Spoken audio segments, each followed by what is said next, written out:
Well, I hope that little reboot has now got everybody's audio up and working again, and apologies if you didn't hear me earlier. Look at this big old boy, he has got some serious attitude.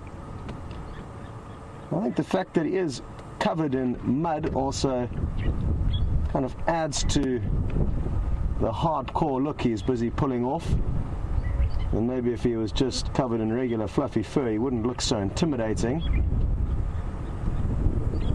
They are cantankerous old beasts, these.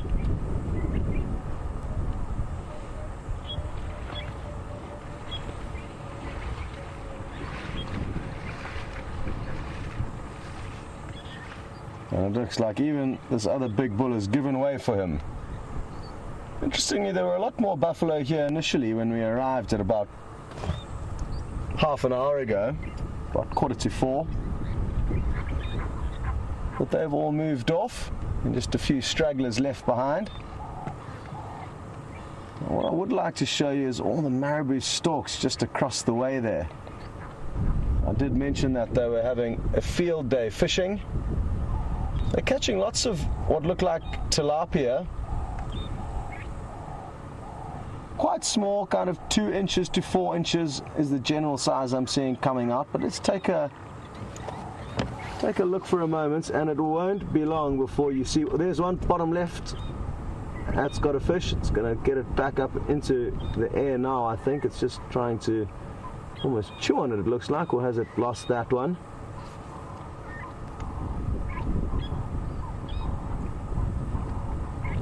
I'm wondering how they're going to manage to take off a bit later, because they are going to be incredibly full-bellied. Just the other day we spoke about the likelihood of storks attacking the Egyptian geese with their little goslings, and they're just off to the left of the marabou storks. Sadly, one gosling has not made it. The hopalongers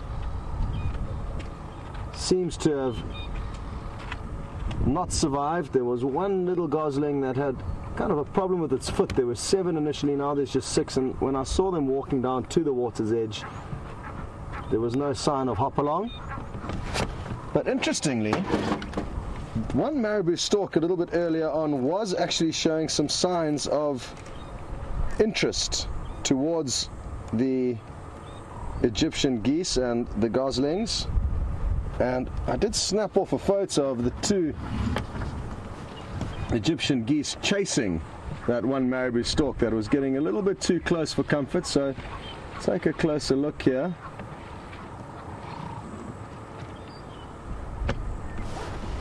Oh, head's in the way now. But you can see the 2 Egyptian geese at the bottom there. The goslings are underneath one of them, and then they're chasing off the marabou stork there. That's probably a bit clearer now, and I can probably zoom in a bit. So it is a reality that marabou storks will try and catch, oh sorry, wrong button, will try and catch the Egyptian geese. And watch here, it's actually happening now, I think. The one marabou stork's getting a bit too close, and listen to the geese. Can you believe it? Perfect timing. Surely not. You see, naughty marabou stork. But those Egyptian geese are not taking any nonsense. And even though that marabou stork's intentions were very, very clear, with the close watch of the parents, I don't think those goslings have anything to worry about just yet. But can you believe how lucky our timing was?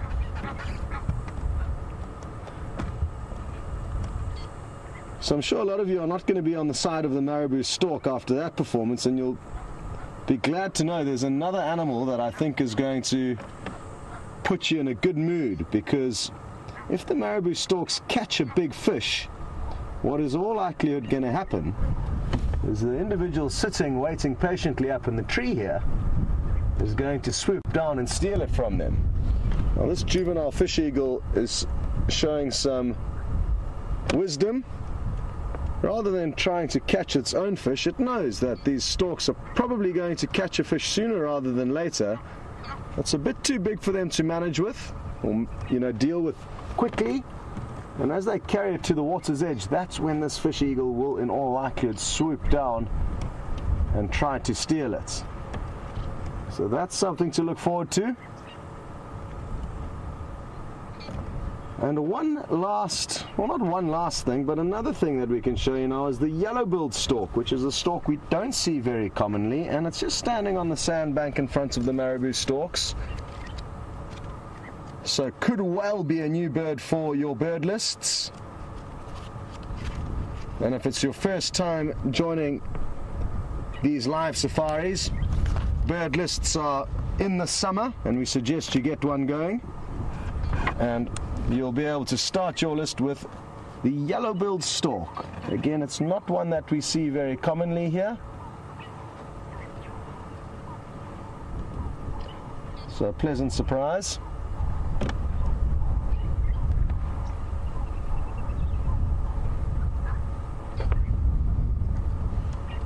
Well,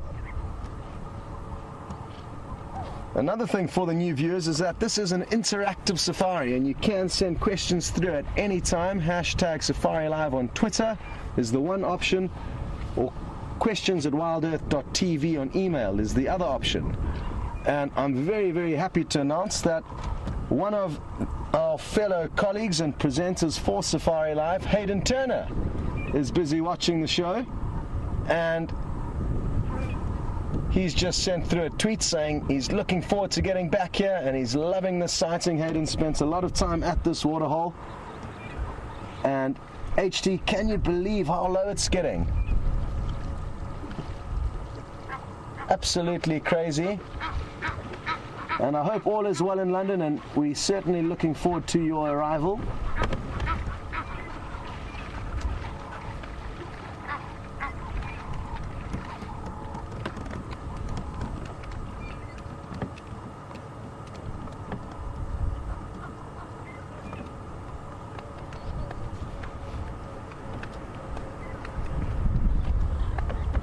Now, one animal that we haven't had a look at yet at the waterhole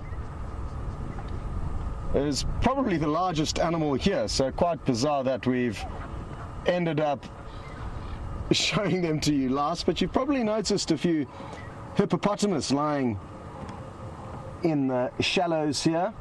Interestingly enough, there's 5 of them, and if I remember correctly, our last head count was just 4. But you can see 2 on the right, one youngster's using, it looks like its mother's head as a pillow, and then another 2 over there, and then a third one way on the left, with a hummerkorp using their bodies as an island to hunt off. And they all seem to be doing okay. But Judith is concerned for another hippo, and that's the one in the waterhole at the Djuma waterhole, where there's a live camera. And Judith seems to think that it has passed away. Now, Judith, fear not. That hippo is very much alive. We drove past it on our way here, and it winked at us. It just doesn't have much need to move a lot during the day, and is trying to conserve energy in these hard times. I don't think its condition is too bad, so don't read too much into its lazy body language.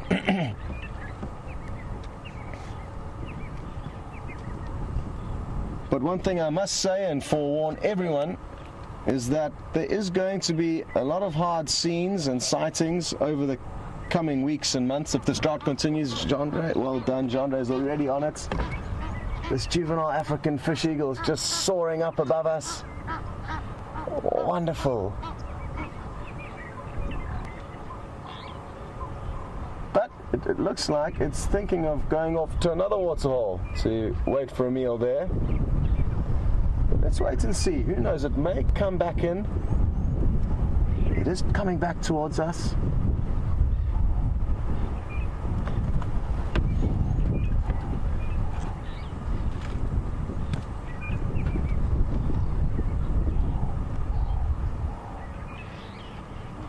Always wonderful to watch eagles soaring above us. It always makes me so jealous.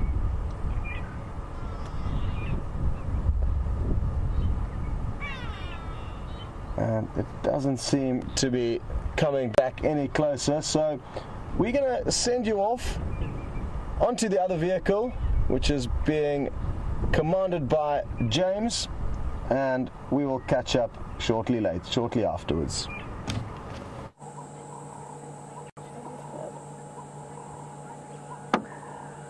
Hello everybody, and good afternoon from a large sounder of warthogs that is grazing here next to the Arathusa Dam. You obviously can't see the dam at the moment.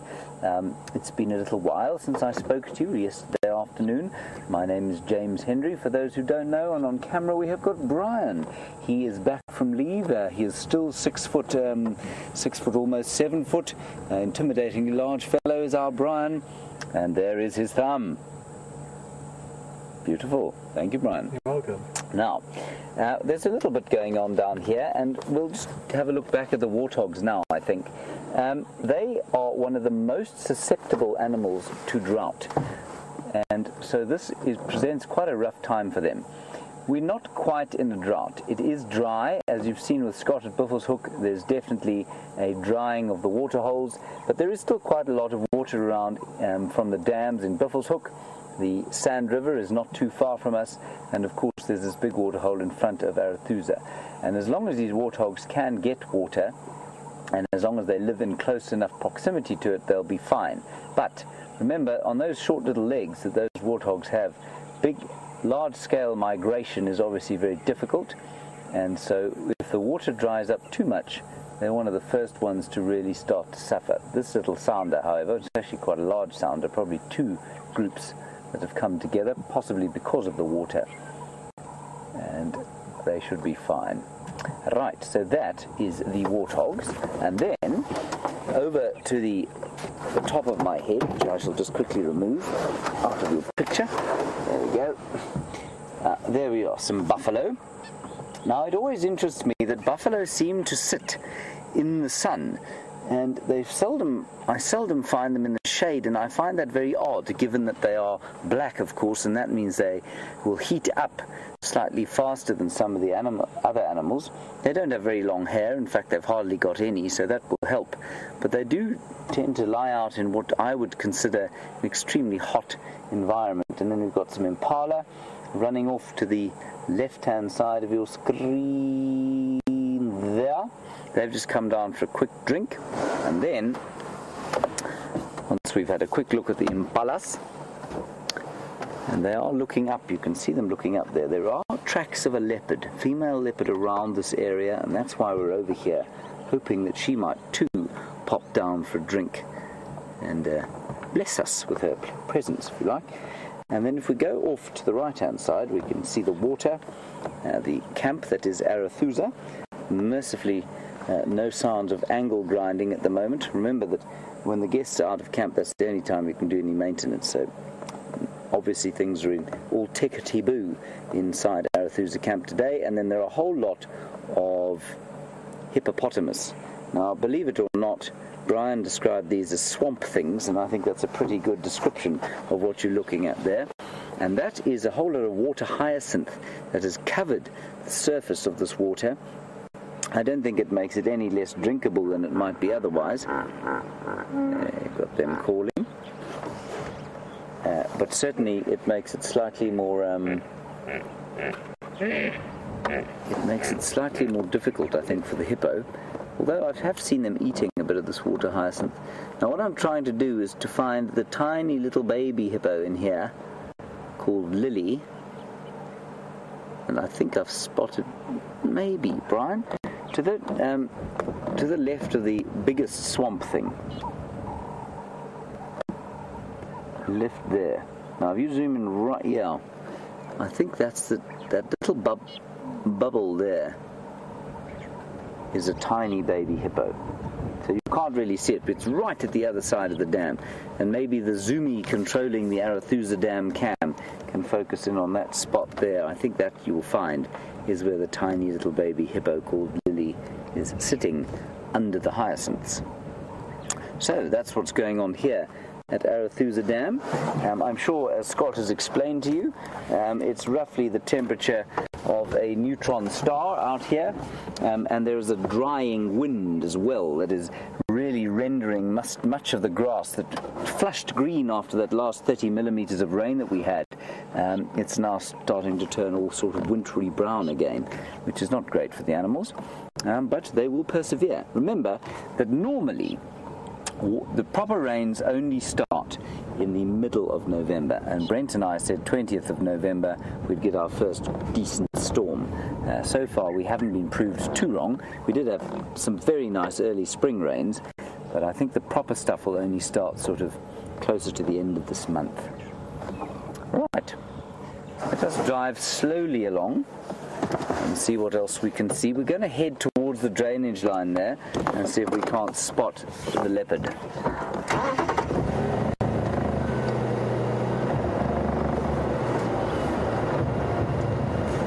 And just before we leave here, I'm going to answer a question from Shannon in Ohio, and just a nice link to Scott's sighting.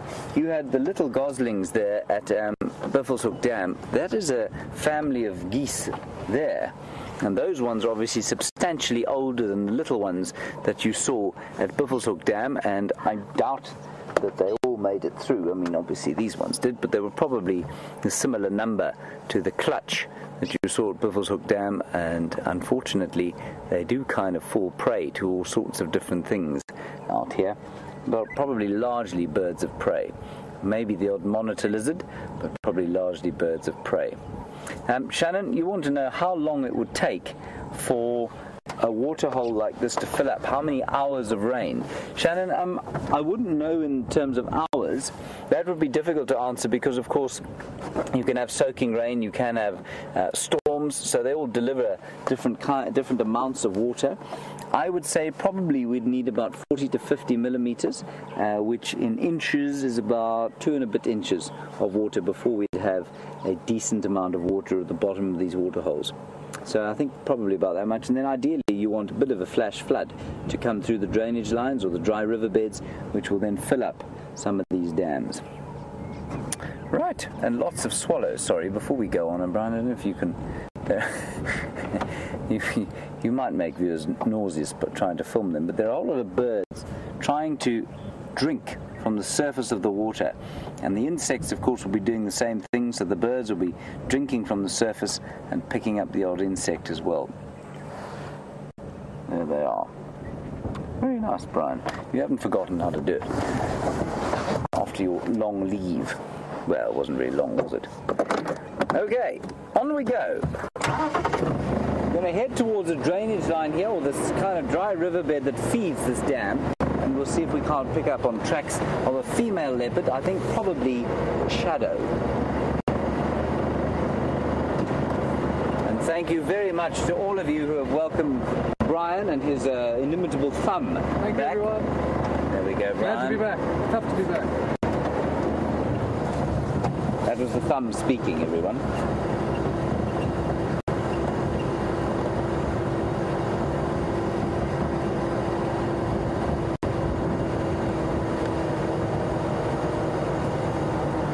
Right. Trauma at the goslings. Let's go back to Scott. He'll keep you updated and we'll see if we can track the leopard.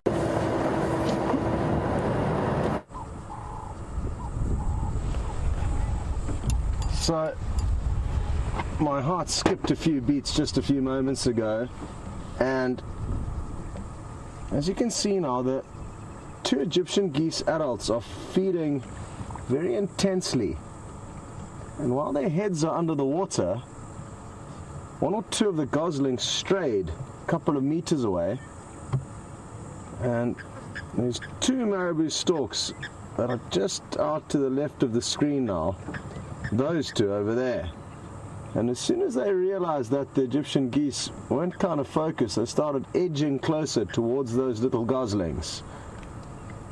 And to be honest, I thought the goslings were a goner. The parents were so caught up in their feeding, and I thought the marabou storks were going to just take 1 or 2 hops and have a gosling in their mouth. So let's hope that doesn't happen, but I fear it may be a reality this afternoon.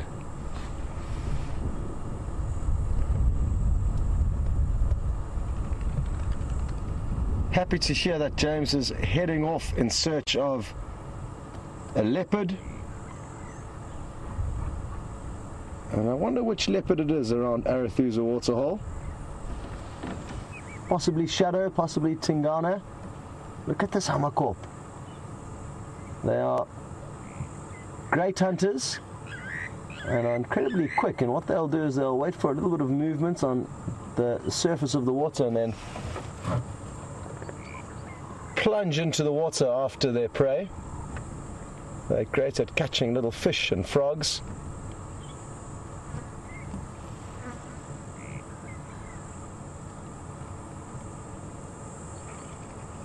The storks are still doing the majority of their hunting in the background there. I'm not sure why that is the most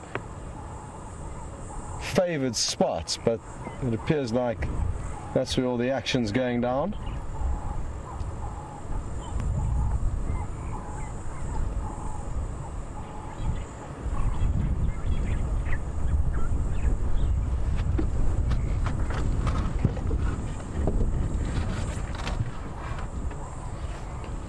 Well, we have seen a plethora of game here this afternoon. Kudu, zebra, buffalo, and then lots of birds. The monkeys, I guess, were also down here for a few moments. And our Steve Blake is wondering, why are there no lions waiting here to cash in on not only the water but all the potential prey? Good question, Steve, and the basic answer to that is there's lots of water around. There's more water holes than there are prides of lion, so that they can have the ability to choose which waterhole they would prefer to be at. I think Tibbs has spotted the marabou stork on the right with quite a big fish. Is it going to take it to the water's edge to try and dispatch and then swallow? Or is that a terrapin that it's got in its beak? No, it's a fish. Quite a big tilapia. Oh, look at that! Now you can see it more clearly. Now it's got it positioned head first. Will it be able to swallow it? Oh, you had full zoom in there, Tibbs. The one on the left.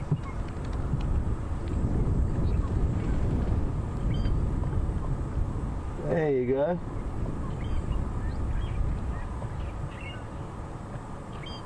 Look at that massive gular flap, which helps to keep the marabou stork cool. It's a thermoregulatory device.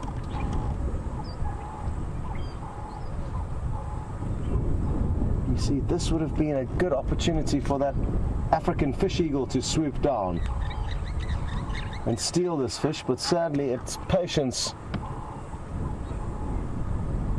did not serve it well, and it's gone off to find a meal elsewhere. Oh, there we go. Job done. They usually have to tilt their necks and kind of crank their heads from side to side after swallowing such big prey.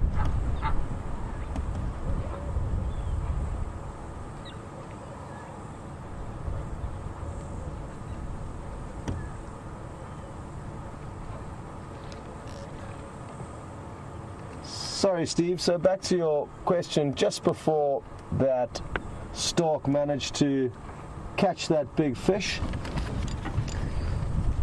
I can just finish off by saying that, like I said, there's not nearly as many waterholes as there are prides of lion, and they've got big home territories, and sadly the lion and all the other animals here have got freedom to traverse wherever they like, but we don't. And I'm sure lion in the general area, but not on our property, will be relaxing somewhere close to a waterhole. Speaking of lion, we got a report from MJ. Thanks so much for this report. And MJ mentioned that the Salala Pride are back on Londolozi. And for those of you who don't know the Salala Pride, it was one lioness without a tail, along with one other slightly younger lioness, and then 3 sub-adults. And those 3 sub-adults were all males, one of which went missing, and a lot of people feared that he was dead, but the good news is he is confirmed to still be alive. but he is alone. He is not with the rest of the pride, with the other 4 members, but not too far from them. So all good news for the Salala pride. Not such good news for us, because it probably means we won't be seeing them for quite some time now. But an update nonetheless, and again, thanks MJ for that update.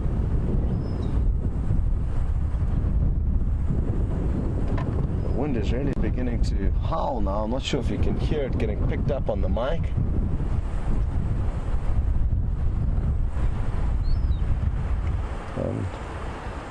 The marabou storks might like this and may be able to transport them to wherever they plan on roosting, although they may decide to roost nearby and be able to pop in here for breakfast first thing in the morning.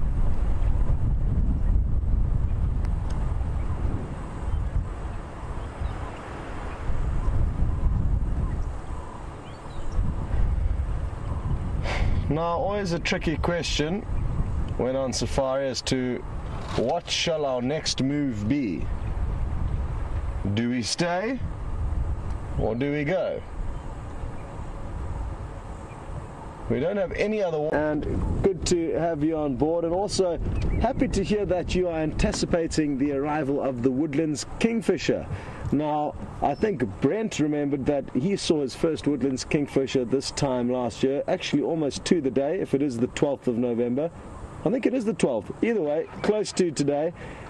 The Woodlands Kingfishers returned from Central Africa to here, not in one foul swoop, but slowly they make their way back here. There's been no signs of them, Stella, yet, but they'll arrive instantaneously and then they'll be here. One will start and then the droves will follow in its place. So, looking forward to it, but no ideas of when exactly they will get here.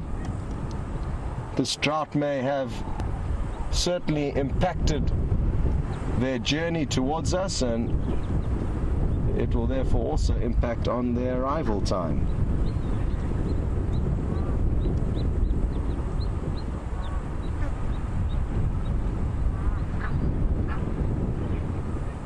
Oh, I just missed a beat there, but if we just pan a little bit more to the right there, Tebs, you can see the Egyptian geese heading back towards their goslings, who again strayed probably 2 or 3 meters too far from their parents. And further to the right, as Teb zooms out, there is one marabou stork lurking there. That quack, quack, quack, quack, quack is the Egyptian geese you can hear calling, and they'll call out like that when they do get agitated.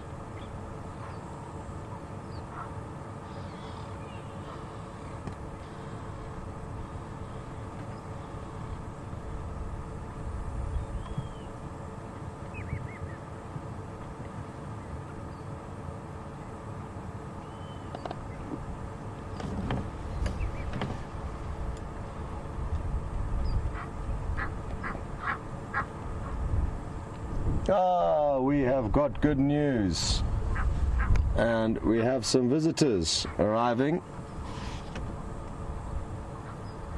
and our patience has paid off. Look at this. Elephant bull. It could just be him all on his own, but he looks to be a magnificent specimen, and I love watching them rush down to get to the water. And interesting how his first movements have not been to drink, but to rather cool down his body. Wonderful.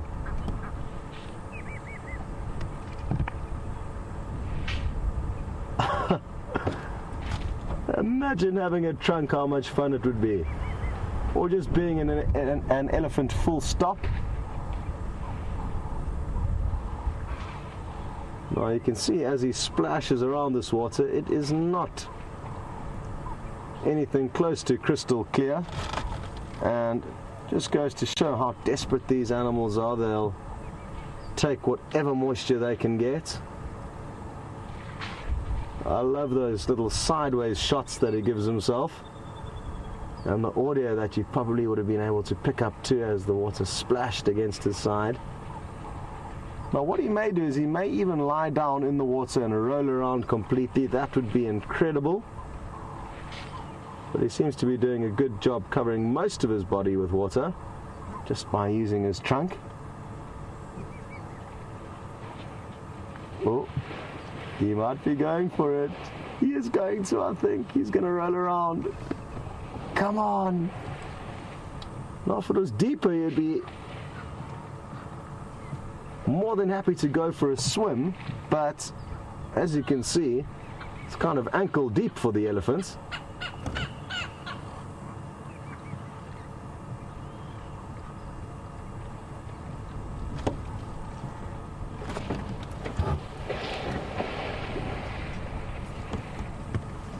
And glistening in the sunshine, absolutely wonderful. And you can see a few spindly legs in the background. It looks like some Inyala are probably also coming to join him, but we'll wait for them to get a little bit closer.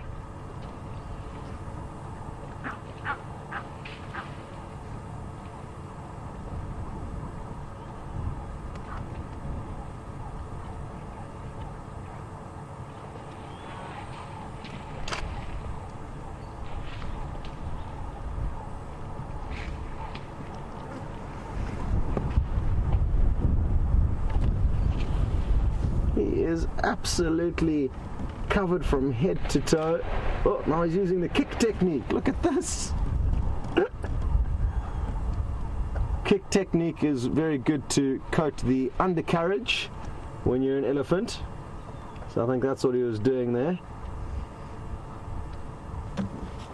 Now, elephants are very fussy animals, and they're also very clever animals. So their intelligence combined with their fussy nature means that he may well not even drink any of this water and may just be using it to cool down. And he knows that there are other sources of fresh water in the Sabi sands. A lot of water holes are artificially pumped into from boreholes, and that borehole water is certainly a lot sweeter tasting than this muddy pond. So this could be simply a muddy bath, but not a thirst quenching operation.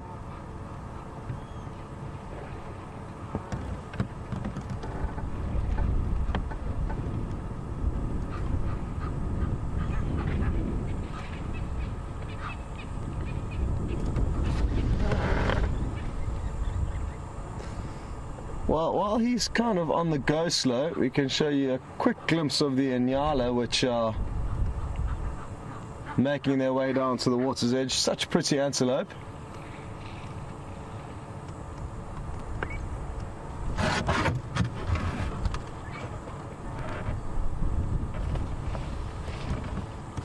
Quite interesting that the youngster was the first one there. Obviously its thirst is overwhelming its cautiousness. There's also, a buffalo in the water nearby there, and I thought that's what was scaring it off, but it appears that they're getting scared of their own shadow, and also cautious of crocodiles. That log looks quite crocodile-like. That's why I think they're thinking twice about having a sip there. There has been a crocodile in this waterhole from time to time. And we can learn a good lesson from these Inyala. Always assume there is a crocodile in a pond. Don't assume otherwise you could end up crocodile breakfast. And that's for us as humans swimming, as well as for Inyala drinking.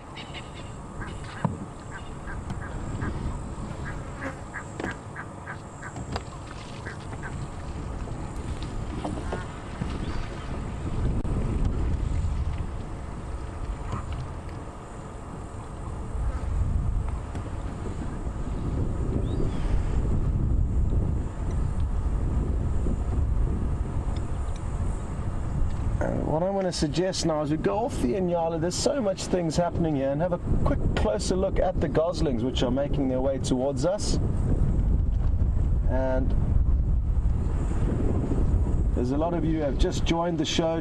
Donna Ree says, Aren't these marabou stalks very archaic?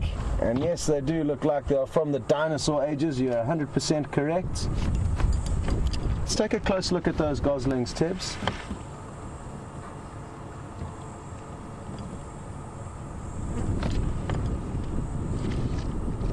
And Raisa, don't worry, we're not going anywhere yet, so I'll be sure to show you the yellow-billed stork a little bit later. It's one bird we don't get to see very often.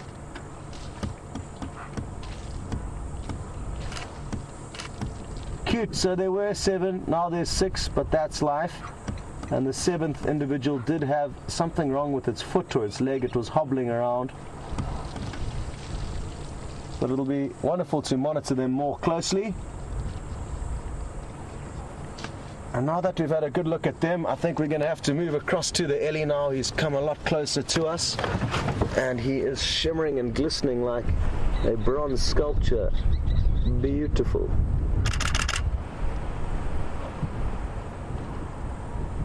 And he proved me wrong. He's not very fussy, and as you can see, he's enjoying a drink of this water.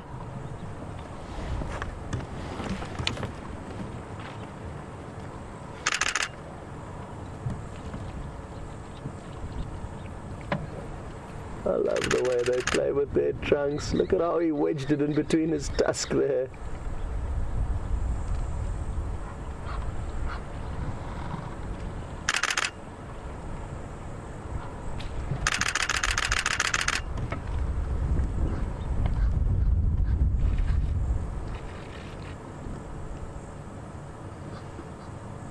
Isn't this spectacular? Oh, you got a bit of a fright from the marabou stork you may have seen flying across in the background. And he just raised his head up. I wonder if he's going to come and say hello to us after this little drinking fiasco. And again, he's got this strange technique of wedging his trunk underneath his right tusk.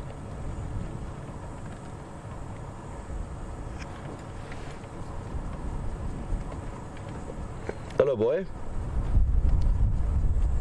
Even though it wouldn't be ideal, I wouldn't mind if you filled your trunk up with this muddy water and came and sprayed us with it. Come on. Listen carefully here as he's rubbing his trunk between his legs, all over his face. This is magnificent.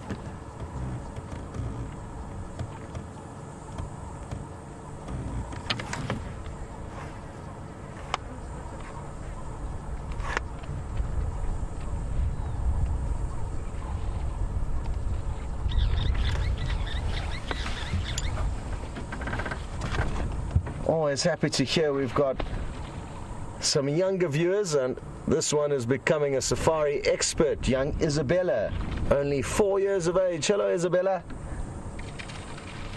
And Isabella's just making sure that elephants will not ever hurt or cut their trunk by draping it or dangling it over their tusks. And I don't think they do, Isabella. Their tusks aren't sharp enough, and their trunks, the skin on the elephants is very, very thick. So we don't have to worry about that happening. Looks like he might come and say hello to us. Are you going to come and say hello, boy? Oh, wow, this is beautiful.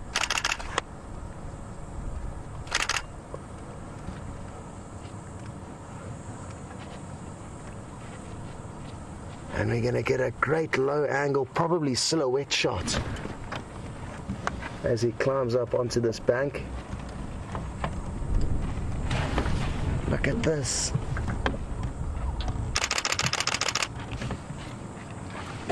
Hello, boy. What's wrong? We were here first. Don't start your rubbish. And I hope a lot of you have been taking screenshots. You've heard me firing away wildly.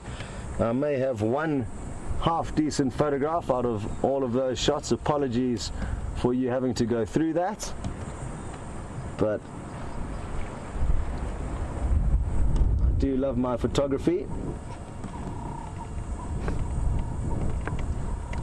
There's one other animal while we're racking up the different species, and it's a male impala. So we've done impala now, zebra, kudu, inyala, elephant, vervet monkeys. Those are the 6 mammals that we've seen here. Oh, and the Cape buffalo, 7 mammals that we've seen here so far. And more could arrive. The vervet monkeys are actually about to descend the torchwood tree directly across the way from us.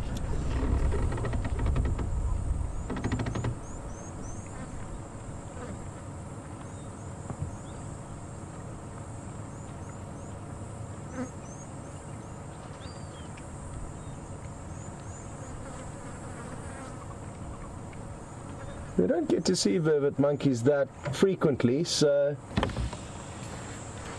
always good to enjoy viewing our close relatives.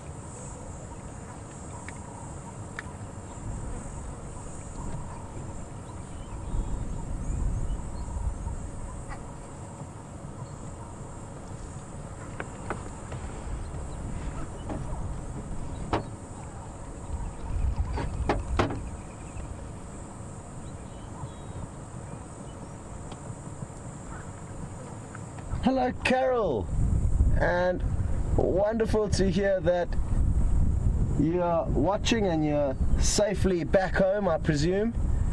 For those of you who don't know, Carol was out here on safari just a week or so ago, and we got to meet her, went and had dinner, and it was wonderful to get to know you, Carol, and so glad that you are now joining in again on these live safaris. And you would have been here in all likelihood during your safari with Taxon, so very happy to hear that you are still enjoying the safari even though you are many miles away. And like you say, what a wonderful sighting this is. So much to see and talk about, and let's hope it continues. There could well be a lot more animals coming down to drink shortly.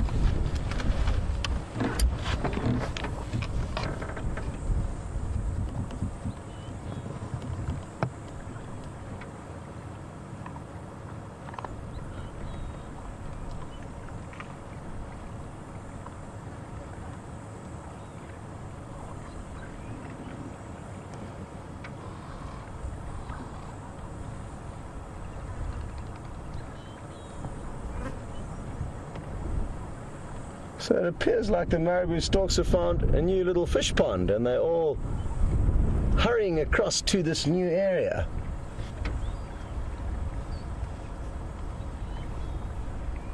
And I think they certainly are kind of hunting communally. If there was just one of them there, I don't think they'd be nearly as successful as when they kind of hunt in a flock like this.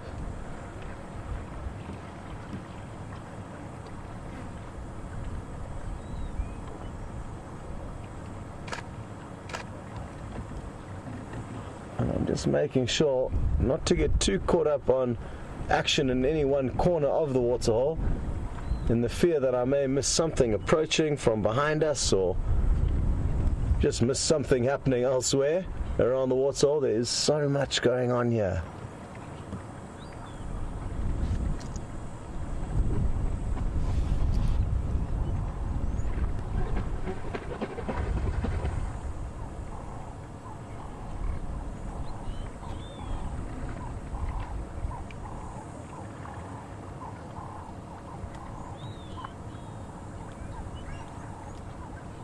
What would be incredible is if a leopard came onto the scene, as it's been quite some time since I've seen a leopard, if my memory serves me correctly, and would love to actually get some quality time in with one of them. Had a great afternoon tracking Karula yesterday, learning a little bit more about her life. And it's interesting how by not even being with an animal you can still learn about them from their tracks. I know about 5 or 6 marula trees that she scent marked on, and those will be useful to know in future tracking exercises, because she could well use those very same trees for scent marking time and time again. Now look at this interesting technique that the yellow-billed stork's using, and Raisa, you'll probably enjoy this. This is a bird we don't get to see very often. and it's doing the open beak fan, waiting to feel a bit of movement, and then it'll clamp down. And it's using kind of quite a wide arc and a slow motion pan. Oh, thought about it there. The marabou storks have got a more kind of just jab and clamp technique, snapping wildly at anything. Seems to be working though. Look at how massive their wingspan is. Well over 2 meters. And the one on the far side there has caught a fish that it was running off with, as another marabou stork thought about stealing it. Interesting in nature. Stealing is very common. And as long as you're big and strong, you can do anything you like to anyone around you, really.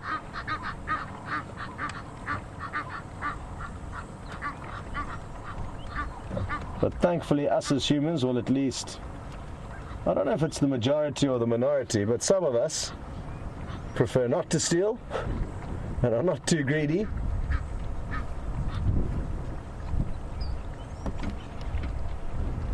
But out in the wild, predatory birds like this will all steal from one another. Lion will steal from lion, and they'll also steal from all the predators smaller than them. Leopards, cheetah, wild dog.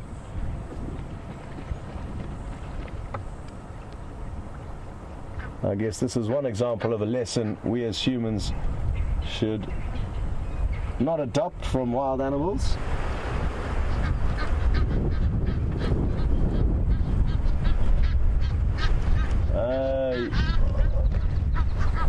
Let's watch closely here. The Egyptian geese, you can hear, have been making an absolute racket. Look here.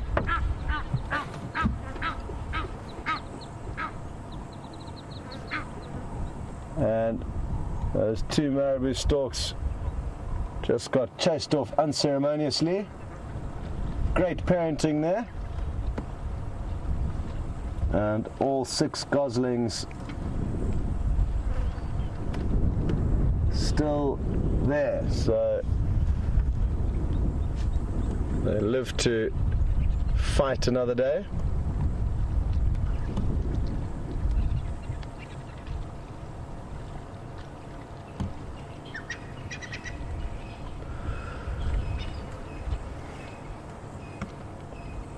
Looks like it's evening bath time for the goose family.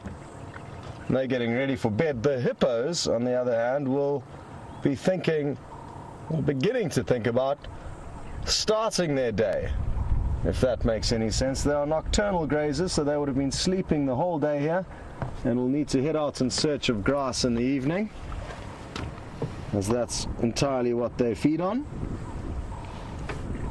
Now, Kay is interested to know, will these hippo have to leave this waterhole if it dries up completely? And yes, Kay, they will. They do rely on water.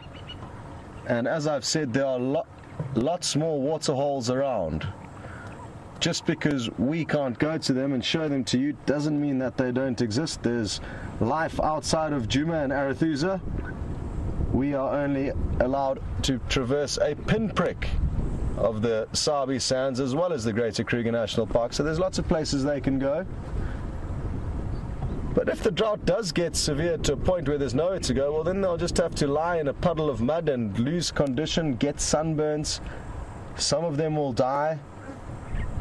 It is harsh times, and it's not quite at that stage yet where it's dire straits, but it could well get there in the future. But these hippos don't have anything to worry about, and they would be able to relocate to another water point elsewhere. Buffels Hook, the property to the north of us, has plenty of massive water holes with lots of water in them. So there are other options, and maybe these hippo have decided to come into a quieter neck of the woods hippo-wise.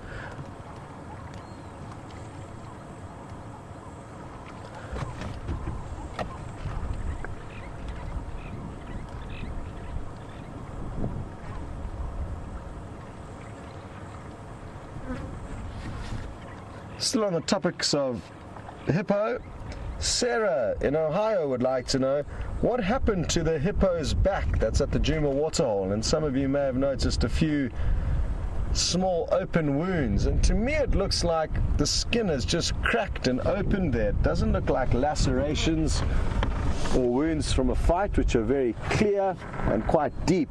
And like I said, I think it's actually just from dying skin and possibly a kind of body that's deteriorating, a malnourished hippo causing these cracks to show up. So not entirely sure. It'll be interesting to hear James's theory on that, but again, nothing too serious. They're tough animals with very, very thick skin, and those are just flesh wounds, Sarah. I think over time maybe they could get worse, but for now it's nothing too serious.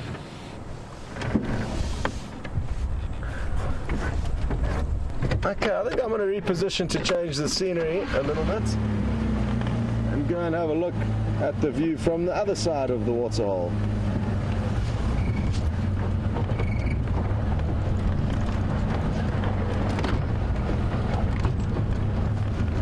There may be a little dip in signal as we go around the other side, but it will rectify itself quite quickly.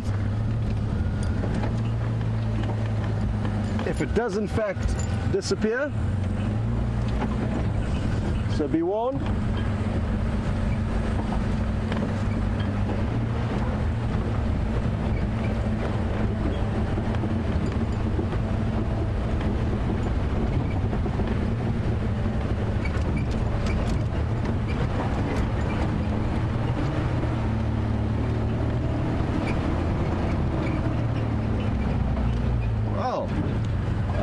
Assume you are still with me, and we made it through the valley of signal dropping.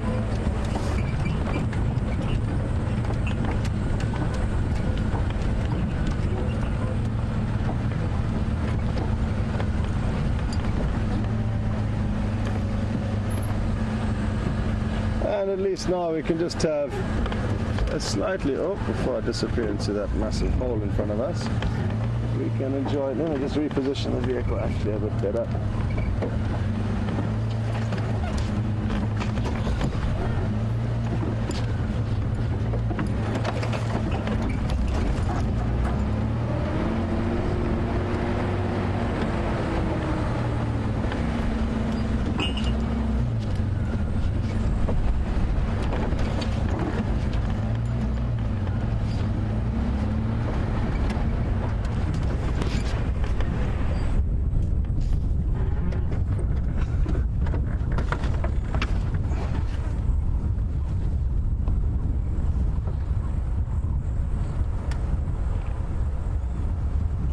Now, the one stalk, and this is one thing I haven't chatted about, and it's the one kind of in the middle of the screen with the big thing dangling from its neck there, Tebs. That is some kind of a defect. It's not supposed to have such kind of a calloused growth. So I'm not too sure exactly what that is. The gular flap is normal, but it's supposed to deflate. And I've never seen one with that kind of a tumorous growth almost. So just an interesting difference there that I cannot explain, but it is something I've noticed. It's the first time I've seen a saddle-billed stork with such a defect.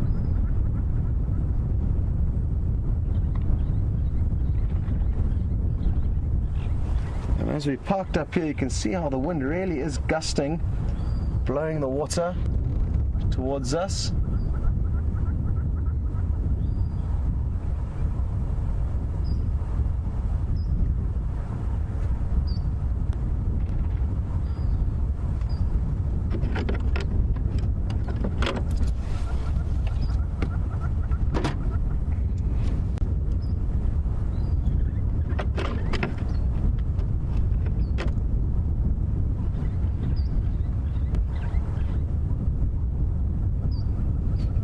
Well, very happy that Raisa, one of our bird watching fanatics, is thoroughly enjoying himself.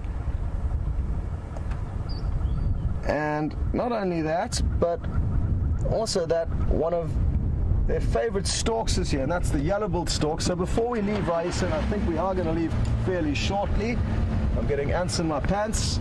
We will give you a few last views of the yellow-billed stork and then continue off and see what else we can find.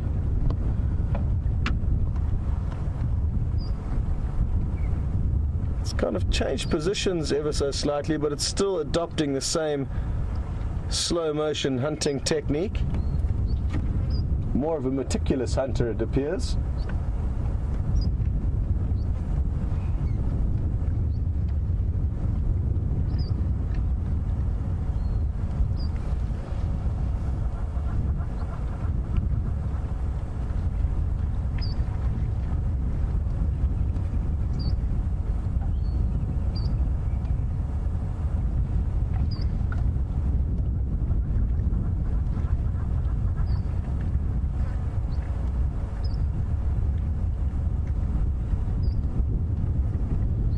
As I mentioned, I do have ants in my pants and are planning to move off. Diane has suggested we should head down Cheetah Cut Line. Good idea, Diane. And the reason why Diane is suggesting that is that she was obviously tuned into the sunrise safari and remembered that there were some lions lurking very close to Cheetah Cut Line, which is our eastern boundary. I have been listening to the radio, Diane. Sadly, I haven't heard any updates of them coming towards us, but it's still going to be worth hanging around in this area, or in the area of Cheetah Cut Line, in the hope that they do come across for a visit a little bit later. In this hot afternoon, no, I don't expect them to be active anytime soon, but hopefully they'll surprise us.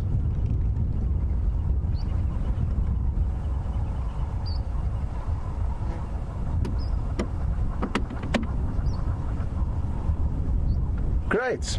Well, I think the Buffelshoek Waterhole has done a marvelous job keeping us busy for the start of the safari. I hope you've enjoyed it, but enough's enough, and now let's go and see what else we can find.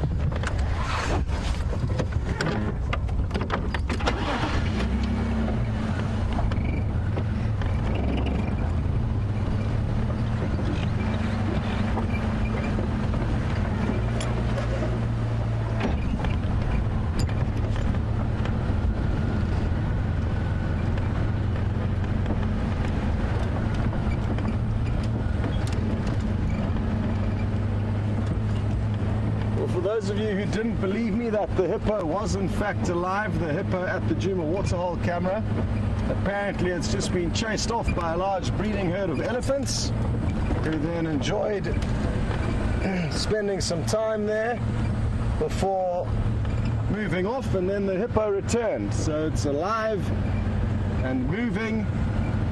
So that is some more confirmation for you guys.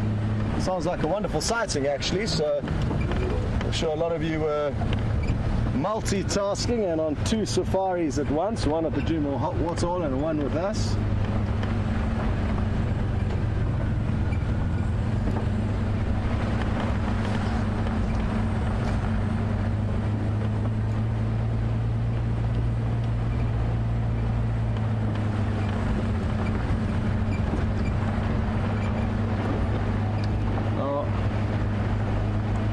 If that hippopotamus was in fact dead or does die in the coming future, and it was to die in the water, Judith would like to know if we would remove it.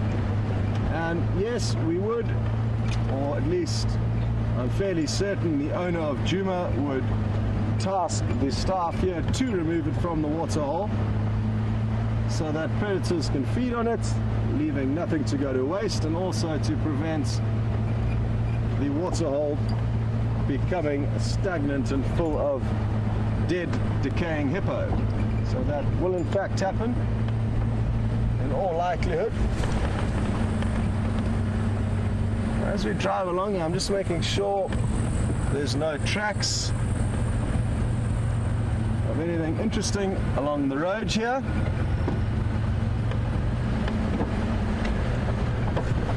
Possibly some animals coming to the waterhole or even leaving. A leopard may have come and drunk and then moved off, and we could then track it as it leaves now.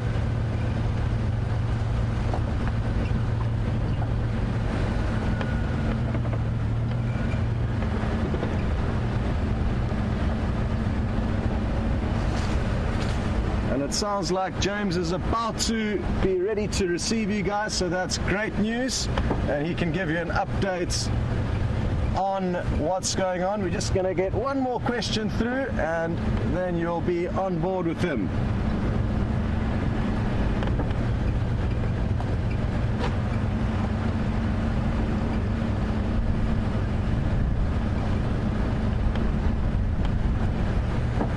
And earlier on with that elephant bull that was at the waterhole, I urged it to fill its trunk up with water and come and spray us down. And Charlene in California would like to know if that has ever happened to me. Sadly not, Charlene. It would be a great story if it would have happened. Although it wasn't long ago that I think Brent and Brian got a dust bath spray from elephants and the vehicle got covered in dust. So not muddy water, but they still got sprayed by an elephant, you could say. So it certainly is possible, and who knows, maybe one of these days we will get an elephant shower. Great, well, it's been wonderful spending time with you guys, but I'm sure a lot of you are looking forward to a change of scenery and an update from James and what's going on with those leopard tracks at Arathusa. So, everybody, we have been driving around this area, I'm afraid, doing a bit of walking too, listening, sniffing, feeling, extrasensory perceptioning, but I'm afraid we have not come up with Shadow, her relatives, or anyone else. But we've come back to the waterhole here to see if perhaps she doesn't pop out. It's unlikely that she's in these exact sort of area because whole water back there. There are also, quite interestingly, two species of spiral horned antelope, and you can see the nyala over there, and just behind them, disappearing up into the camp, is a bushbuck. Now, we seldom see them together like that. They're very closely related, though. They're sort of like, if you imagine two different species of zebra, they're the same kind of relationship, and they're also very closely related to kudu. And there's a bushbuck in there somewhere, much smaller than the nyala, and you can, if you don't see them often and you don't see them together, they can be confused with each other. But when you see them together like that, it's impossible to confuse them. So there are the nyala cows, and there's a nyala bull that they are heading sort of towards. And there he is there. There he is. There's the bull.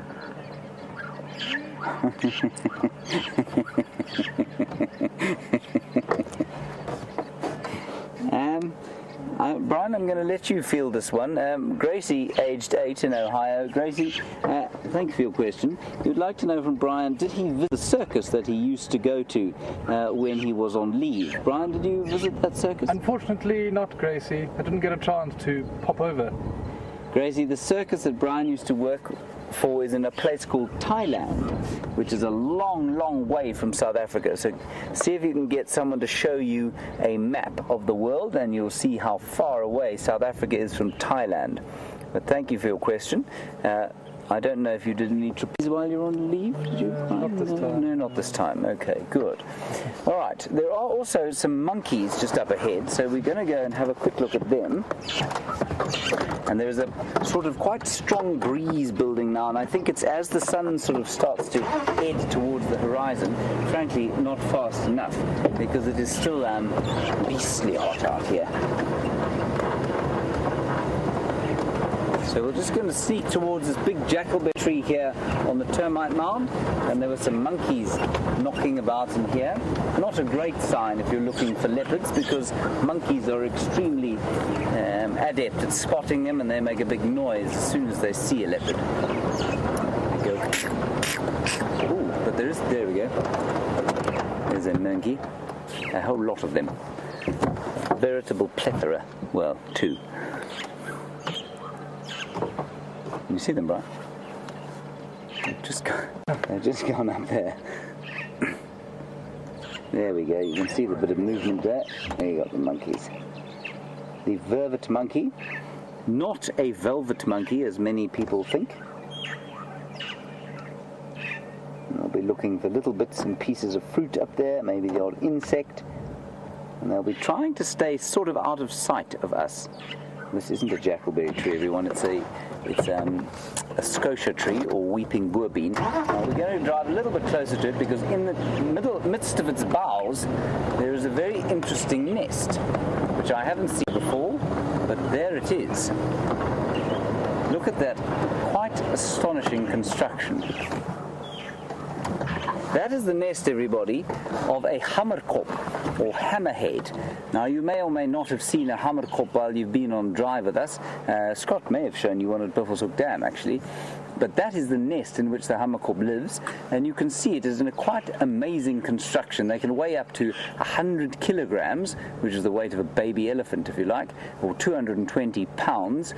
And they use all sorts of things, and I don't think it's a coincidence that this nest is right next to the Arathusa camp. They'll go and they'll fossick around in rubbish dumps and all sorts of things, and they've found soles of shoes and insulation tape and bits of wiring and the odd plug and any kind of a thing that might add sort of heaviness to the top. The hammerkop will use to make this astonishing construction. And then the hole that you can see there leads to a chamber inside where the temperature is very constant. That's why they've got all of that material around it. It's good insulation. And it's lined with mud, so it's a very comfortable place for the baby hammerkop to sort of fledge, and eventually they fly away. And the hammerkop obviously will use that nest again and again because it would be an enormous effort to build something like that every year. That's great. It's the first one I've seen here. I know there is one on Djuma. We're of course on Arathusa at the moment, but I haven't seen the one on Djuma yet. Wow. Fantastic. The monkeys are still around here. We'll just do a little push forward and see if we can't see one.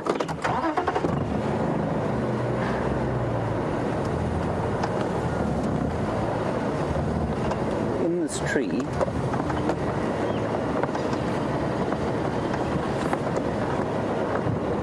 no monkeys that I can see. There is a little puddle of water here, and that little puddle of water I've seen a leopard drinking in before. There we go. Leopards, if they can avoid the kind of big open... Oh, that's a hardy-dar ibis calling. Particularly loud call. Bane of Johannesburg, people who like to sleep in the mornings. Were they in abundance there, Brian? Lots of hardy-dars in Johannesburg. City birds, really. So as I was saying, the leopards don't like to drink at the very open water holes. Have you got one? There's a monkey right there. Look how wonderful. We don't see nearly enough of these.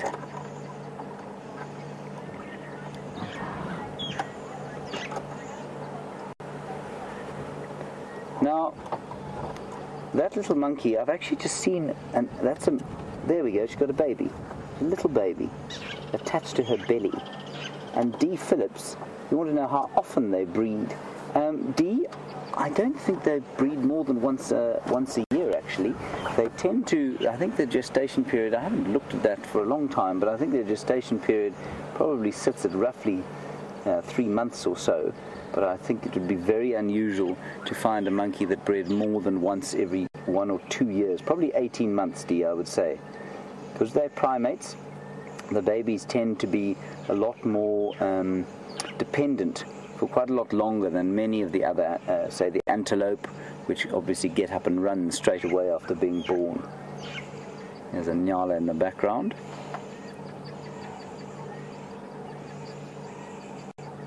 Quite a lot of alarm calling from various birds around. There are also some very odd sounds that we're hearing at the moment, and I think that's probably from little chicks that are in the nests, in the tree hole nests. And Scott found an amazing lilac-breasted roller's nest the other day, mainly from hearing the chicks calling. So we hear this kind of rasping call quite often, and I think those are chicks calling from the nests.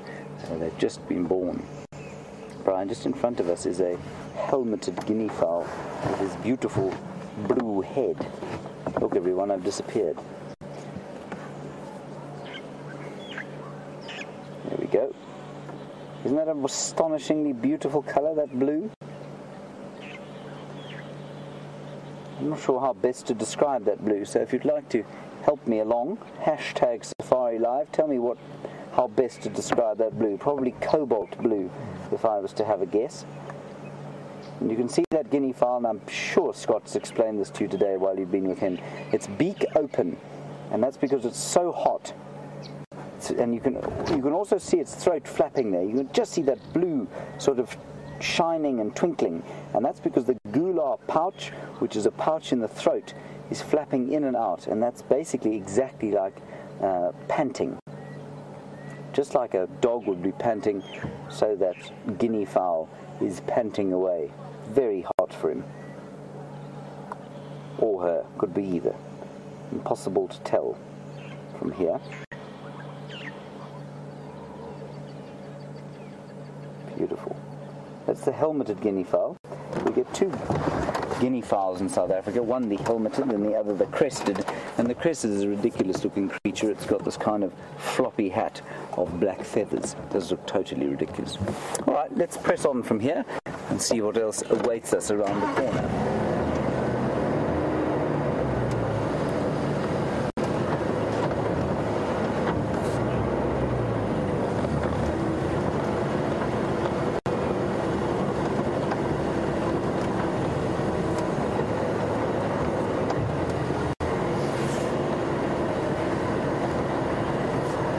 So some information just confirming one or two things from the inimitable Stefan Winterboer.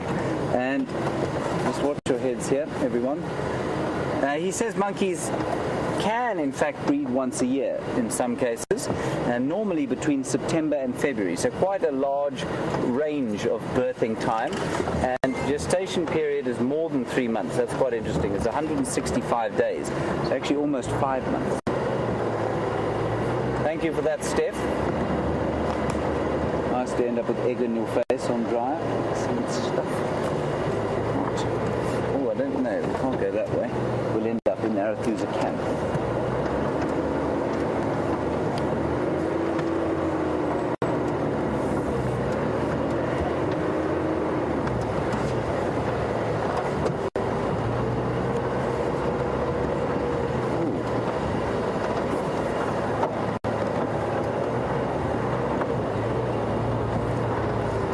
Some Swainson's Franklin.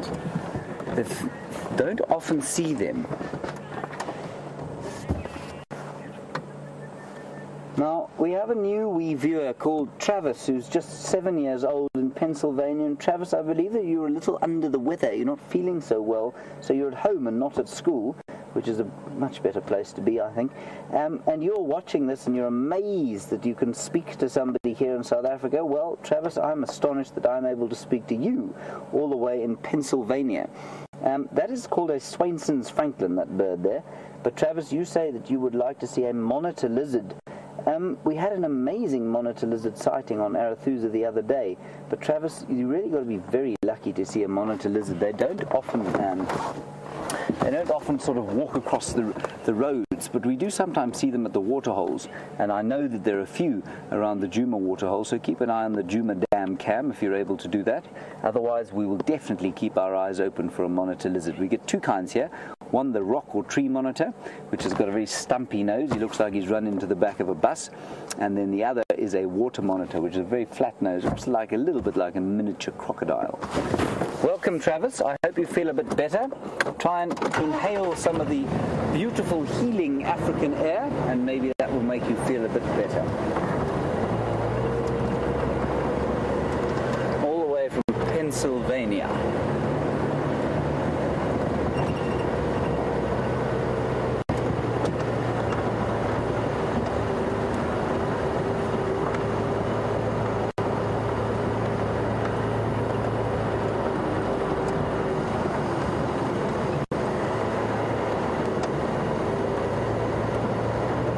Fascinating inquiry on the Hammerkopf's nest from Stoke-on-Trent in England. I've heard of Stoke-on-Trent before, and it sounds like a good place to visit. I'm not sure what it's like this time of the year. But Pauline, you live in Stoke-on-Trent, and you want to know if there is some kind of snake that lives underneath the Hammerkopf's nest as a sort of security guard, if there's maybe some kind of mutual relationship between the snake and the Hammerkopfs. Pauline, I haven't heard that before, you know. And the other thing that you say is that that snake makes sure that nothing comes and eats the chicks. Now, Pauline, I really haven't heard that, so I'd be very interested to know where that story comes from. Again, Steph, who's listening to this, might be able to tell us if I'm talking nonsense. But I can't imagine a snake that would have that kind of mutual relationship with a bird. But it's not impossible. You certainly do get that security guard arrangement with some nests, like a blue waxbill will make its nest in an acacia tree, and often next to a paper wasp nest or like a hornet's nest, and the hornets apparently do provide some kind of security detail. So any kind of snake that comes up and tries to take the little waxbill chicks will get stung quite hard by the hornets. And if you've ever been stung by a paper wasp or hornet, it is a deeply unpleasant affair. So I think our plan from here, everybody, is going to be to head on back towards Djuma and see what we can see that side. Not a lot going on here.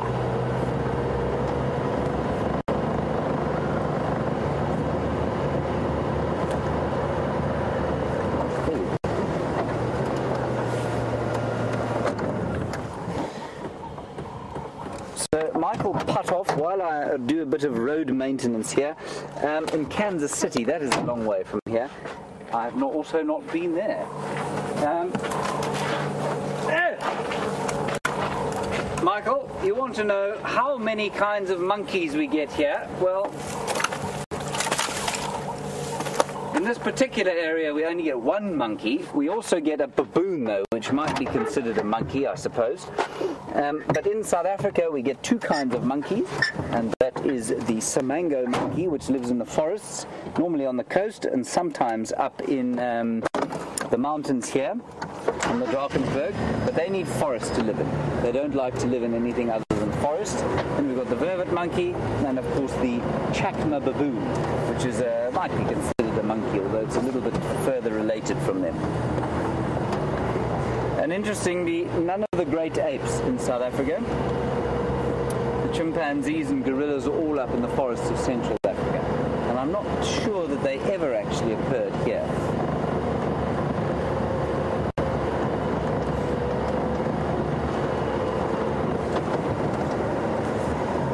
Right, so we'll wander down towards the end of the Arathusa airstrip and see what we can find there.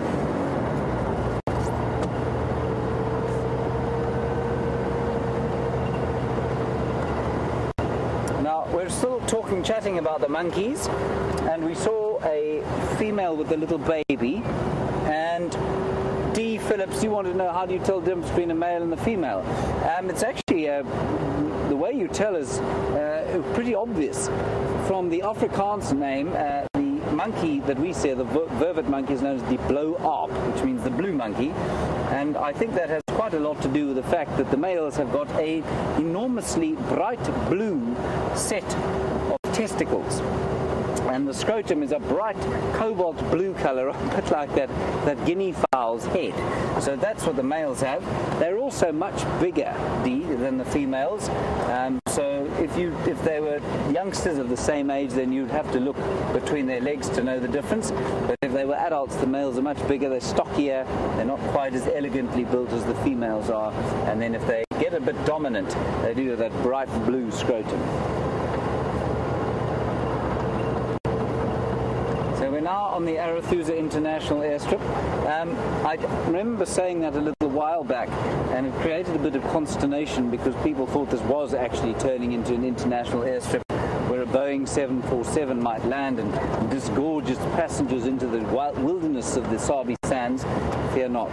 I joke a little It's just, they have just covered it in asphalt because it's just a bit safer. You can use it in all weather, and there are 1 or 2 more planes coming in, but certainly not big planes here, all very small planes come to land at Arathusa.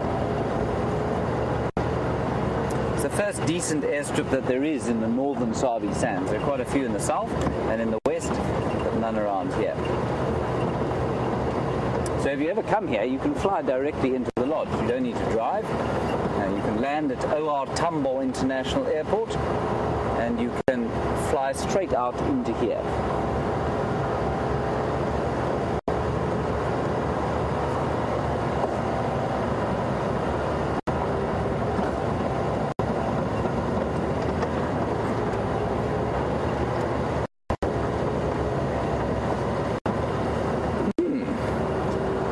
Monkeys, and you say the black howler monkeys of Costa Rica, when they're threatened or when they're nervous, they void their bowels and then run away. And you want to know if our monkeys do the same sort of thing. I'm just going to stop here. No, I'm not. I'm going to keep going. You want to know if our monkeys do the same thing.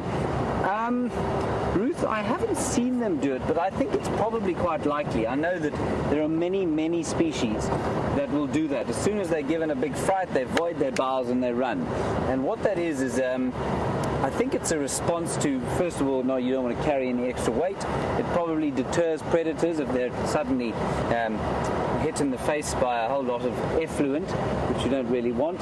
And then I also think that what your body does if you're given a big fright is it removes, or if you go into shock, is it removes blood from anywhere but the most essential parts of your body. So it'll take it to your brain, it'll take it to your heart, but so it'll remove blood and sort of a coordination from your bowels, which if you're about to run away from something are not particularly important. So that's why it happens. And so I would imagine if you give a monkey here enough of a fright, yeah, I think it probably would happen.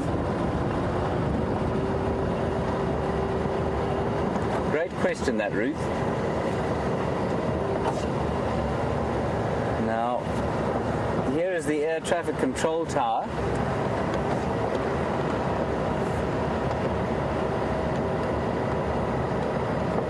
Difficult to bring in a 747 from here. There, you've got to do it with sort of handfuls and extra large ping pong bats. Not so, Brian. This is true. Let's do what I can. Not a huge amount going on at the bottom. There's rather teeming herds to be streaming across the plains. There are certainly teeming amounts of dust.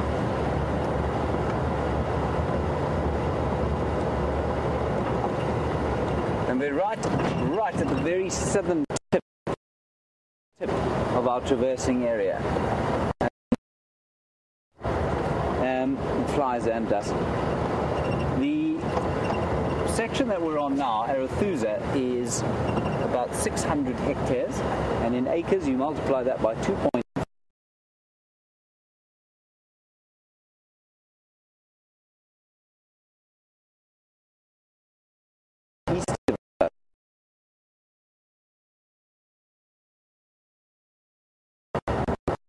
I thought we were live already. Stand by, everyone. I'm a little confused as to what's going on.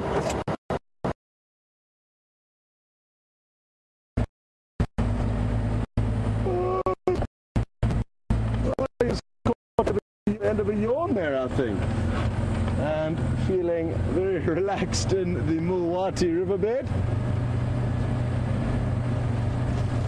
Clearly James lost signal, that's why you hurriedly jumped onto my vehicle, and you've joined at a good time.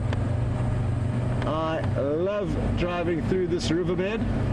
I find it very therapeutic and relaxing, and it's been quite some time since I have taken a drive through here. Well, not only is it beautiful scenery and surrounding, and on a hot day like this, I can't help but think there may be 1 or 2 animals that are also thinking of being in a cool spot.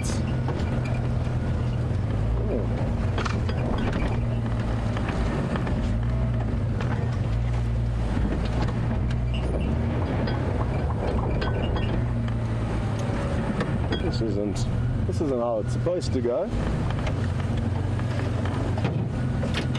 So let me reverse a little bit and try again. There we go.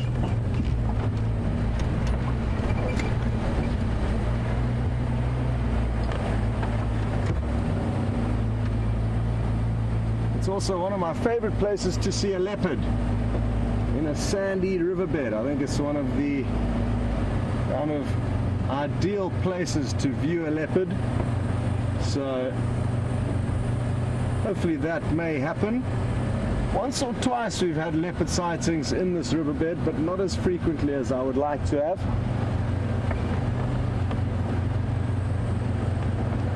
There's a bachelor herd of impala here. Sadly, most of them have disappeared off, but we should be able to get you some views of them.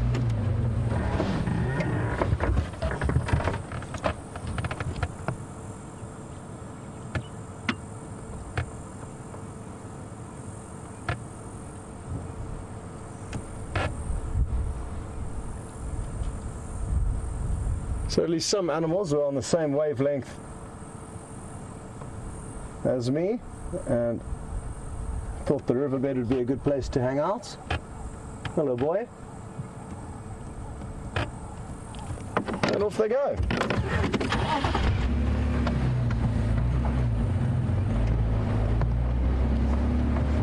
Well, our timing was a little bit off, and due to that we missed 2 honey badgers on cheetah cutline. Jamie was and still is out trying to track down any interesting animals for us, and about 2 or 3 minutes after we had passed by Cheetah Cutline Hippo Pools Junction, she popped out there and there was 2 honey badgers running around. But sadly we were too far away to respond, and it wasn't long before they disappeared east into Torchwood. But I'm very happy for her, because honey badger sightings are few and far between. I haven't managed to share one with you guys during one of the live safaris. I have seen a handful though whilst tracking, but 1 or 2 honey badgers have been seen. I think James has managed on several occasions to show you honey badger. 2 animals that we have yet to show you in the year that I've been here are the pangolin and the aardvark. So those are 2 animals that hopefully in time we will be able to add to the list of mammals that we have managed to show you. They're incredibly rare in this area, and in my whole life I've only ever seen 1 pangolin. How rare they are.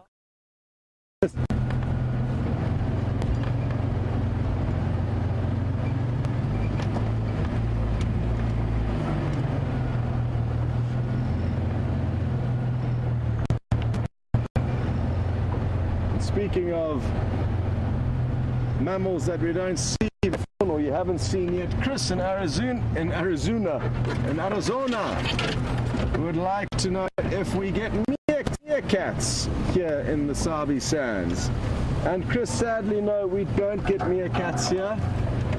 They occur in typically drier, more arid areas in the southern parts of South Africa. So there is no chance we will be able to show you one here. But like I keep telling you guys, the more people that join on these safaris, hopefully the more places we will be able to take you. So spread the word, and then maybe one day we will be able to go and film a little 2 or 3 month safari in meerkat country, or in tiger country, gorilla country, chimp country. It's never ending where we could go. And I'm certainly hoping that is the case sooner rather than later.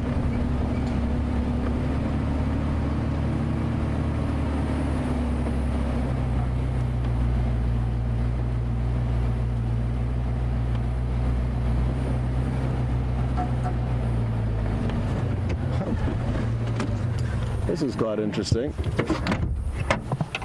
These may be possibly the world's longest thorns. Take a look at this. Can you believe it? One thorn, that long. Phenomenal. This is an acacia tree. Not all of its thorns are this long, but scary to think that there are such big thorns out here.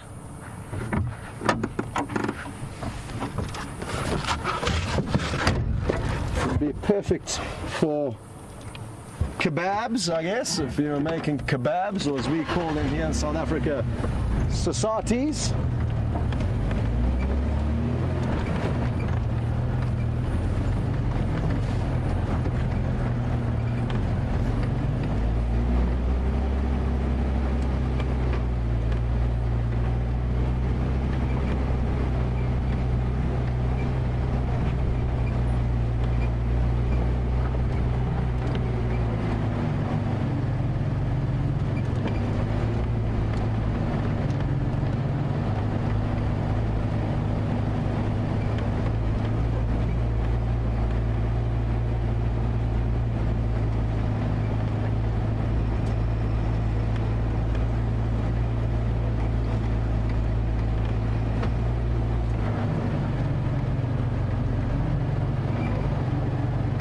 Still on the topic of animals that we might see, but maybe you guys don't get to see that often. Mike in Florida would like to know, what little critters do we find around our camps? And we find geckos, little nocturnal lizards are running around at night, hunting insects around the lights. A lot of insects do get attracted to the lights in and around our camp, so lots of bugs, especially in the summer months. A couple of scorpions from time to time, rats and mice, also like our choice of cuisine and therefore are seen running around our kitchen from time to time, but we try and prevent that from happening for obvious reasons. So yeah, quite a few little critters, but nothing out of the ordinary, I guess, and we aren't exactly plagued by them, so that's why my list is not very comprehensive for you, Mike.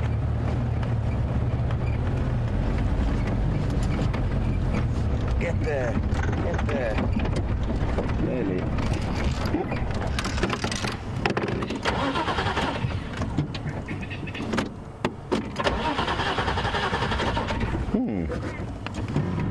This is not a good sign. Come on, Jigger. Please start.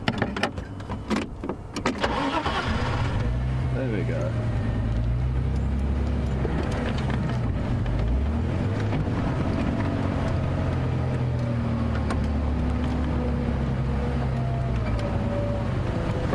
Just going to get out and check under the vehicle quickly.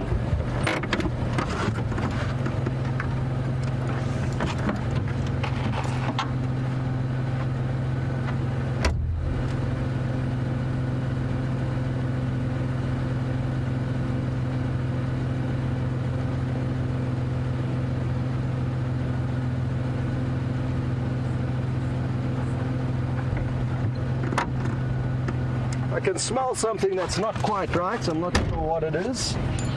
I am certainly no mechanic, but I was just hoping I may be able to see something leaking from under the vehicle, which I couldn't.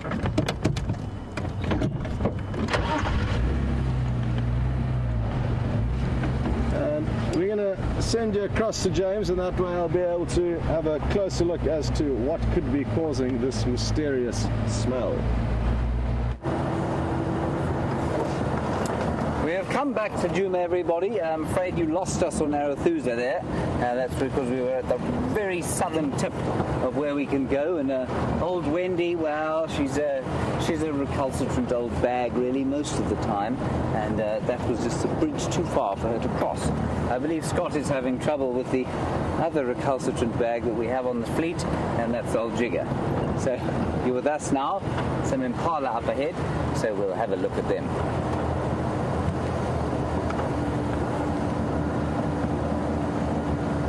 Two rams, and the ewes are starting to look enormously pregnant. And I use the term enormous in all of its many ways. And here, quite interestingly, you can see why impala are so successful. Where most of the antelope out here are either browsers or grazers, impala are completely comfortable eating grass or the leaves off trees. And what that one was doing was eating the leaves of a very new, what looked like a silver cluster leaf tree. It is now a silver cluster leaf stick in the ground. So while many of the grazers will be really struggling now as the initial flush of green is being burnt to a crisp by the temperatures and the drying winds, these impala will be just fine. As long as they have water to drink, and they will have water to drink at Djuma or at the Arathusa Dam. Well, it's a bit far for these chaps, but they can pop up to the Djuma Dam at any stage.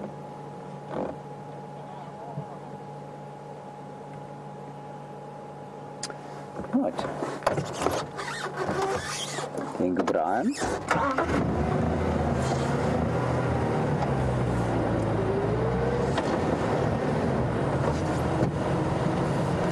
So we had a chat with Pauline from Stoke-on-Trent in England the other day, just now, not the other day, about 20 minutes ago really. And Pauline, you said you've been in the Okavango and that your guide told you about the snake that lived underneath the hammerkop's nest. Pauline, I hate to say this, but I fear that you may have been sold down the river slightly with that story. I might be wrong. I will completely own it if I am wrong, but I've just never read that about a hammerkop's nest. So I will do a little bit more research and see if we can't find whether or not a hammerkop's nest does in fact have a resident snake underneath. And I mean, the reason I'm pretty sure it doesn't is that at the lodge I used to work called Ngara, just north of here, you couldn't go out of the camp without seeing an enormous hammerkop's nest. And because of that, we had to learn everything there was to learn about it, because every time you went past it, people would go, "Oh my God, what's that?" And then you'd stop and you'd explain about the hammerkop's nest. And in order to stop yourself going stark raving insane, what you would do is learn as much as you could about it and then tell a slightly different story every single day. And so I've never heard the story of the snake. But Pauline, I'm more than happy to see that I might be wrong in the face of other evidence.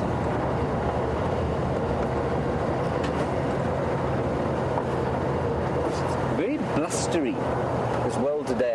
This wind is what's drying things out. The leaves are all curled over, and the grasses are withering, and the dust is coming up again. It's definitely an expectant kind of atmosphere.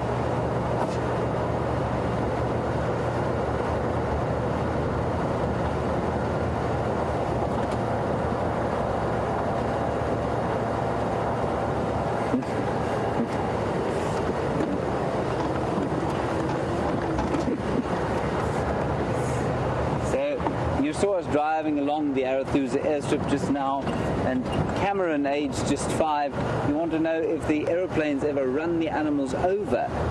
Cameron, they don't, and I'll tell you why they don't. They don't have a horn like you've suggested. What they do though is when they come over, they don't just come into land.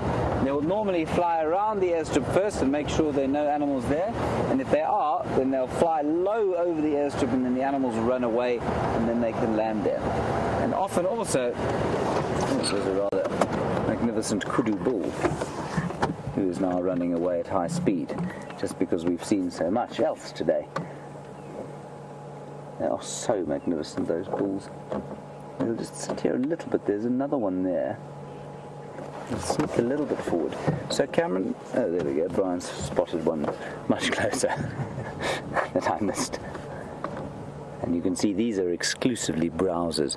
So Cameron, the other thing that they'll do is that if you're picking somebody up at the airstrip, the rangers will drive up there and just check that there are no animals on the airstrip. If they're elephants, then they will normally the aeroplane will circle around and wait for them to go away. But if they're small things like kudu or, say, warthogs, they're often on airstrips, then they'll be chased away. So that is a magnificent kudu bull. You've now seen all three tragelaphid or spiral-horned antelope today. We've seen the bushbuck and the nyala at Arathusa Dam, and now we can see the kudu. And they all browse exclusively, often at different heights, but they will eat leaves more than they'll eat anything else. And this particular one is eating the leaves of an apple leaf tree or rain tree. Yeah, that's what he's doing. It's called an apple leaf. You won't be able to hear it from where you are, but we can hear a little bit. The leaves making the crunching sound that your teeth might make as it bites into a delicious tasting Granny Smith apple. Makes me quite hungry to think about, actually.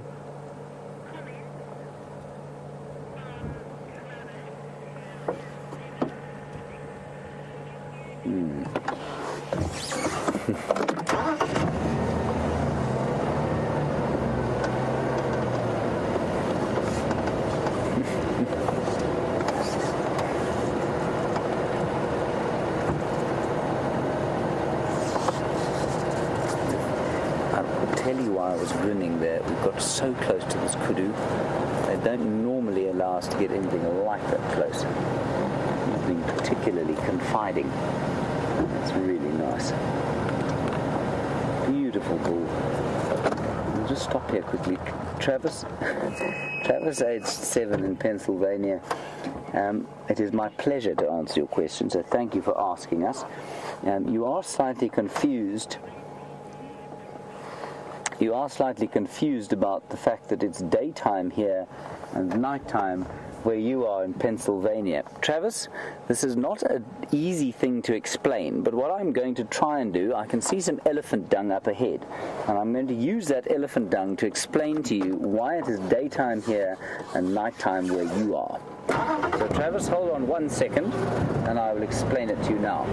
If I do a bad job of it, you'll have to ask your mum, and she might be able to tell you a bit more succinctly or better than I would be able to. Right, now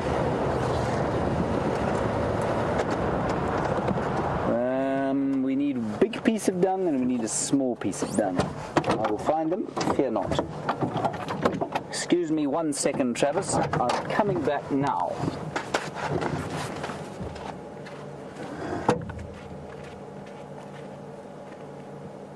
Right, one piece. We need a slightly smaller one, but not too much smaller. That's not a very round piece of dung, this one.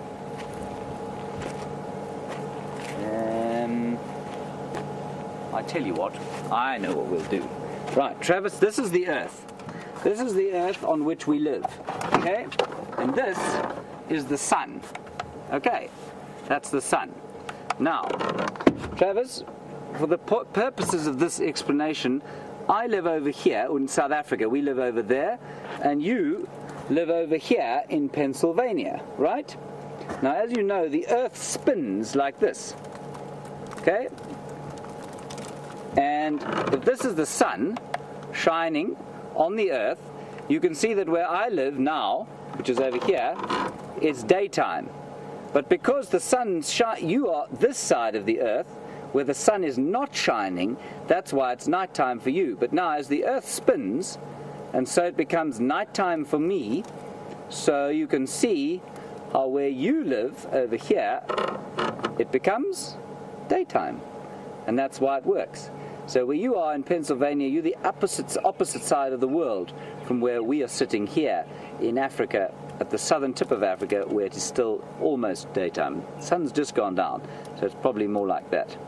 Okay, Travis, I hope that kind of explains to you why it's nighttime where you are and daytime where we are here. Right, on we go. Glad I remembered the spotlight, otherwise that would have been very difficult to do.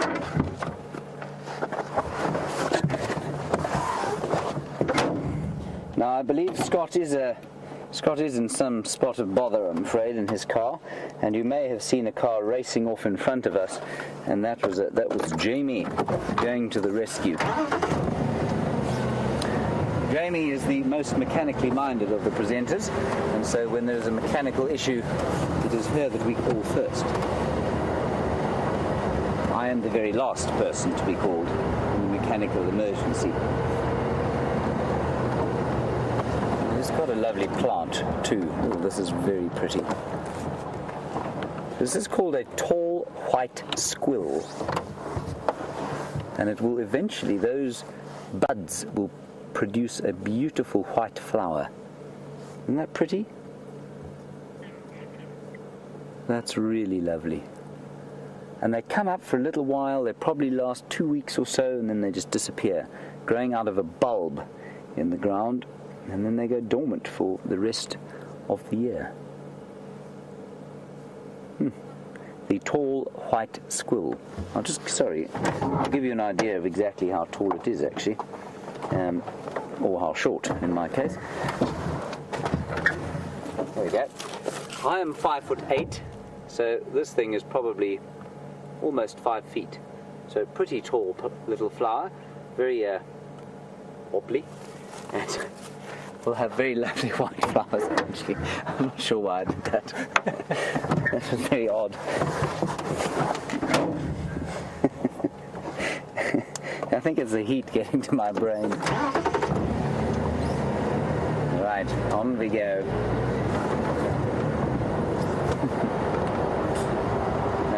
Yes. The heat has been known to do some strange things to people.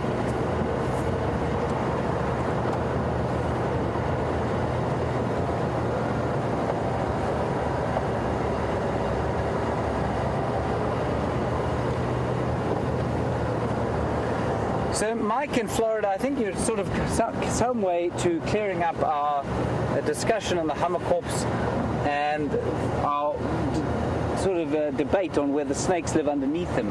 As you've said, monitor lizards and snakes will go into those hummerkorps nests and take the babies out. Now, they will also then take up residence there sometimes. And I think maybe that guide in Botswana said, or meant, or perhaps was under the impression that the snakes go in there, and it may be a local legend that they don't eat the hummerkorps chicks, but they will protect them. And I think you'll find that that's probably untrue. But like I say, I might be wrong. It wouldn't be the first time, nor, unfortunately, the last.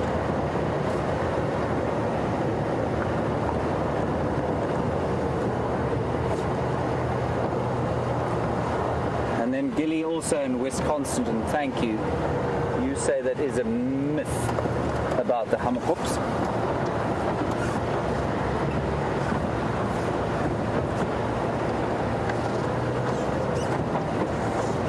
And then a lovely one from Elaine in Michigan about a blind snake in the United States, which will be allowed to live in a screech owl nest because it cleans up some of the parasites. Now, if the U.S. blind snake is anything like our blind snakes, they're tiny little things like that mostly eat slugs and small invertebrates like that. So I imagine they would be tolerated in something like an owl's nest, and they would be more in danger from the owl, I suppose, than they would pose to any of the owl's chicks or the adult owl itself. Lovely. Thank you very much for that, Elaine. That's fascinating. Maybe some of our blind snakes do the same thing and live in hummerkorps nests. That's possible. But I don't think they would be able to act as security detail. They really are tiny little things.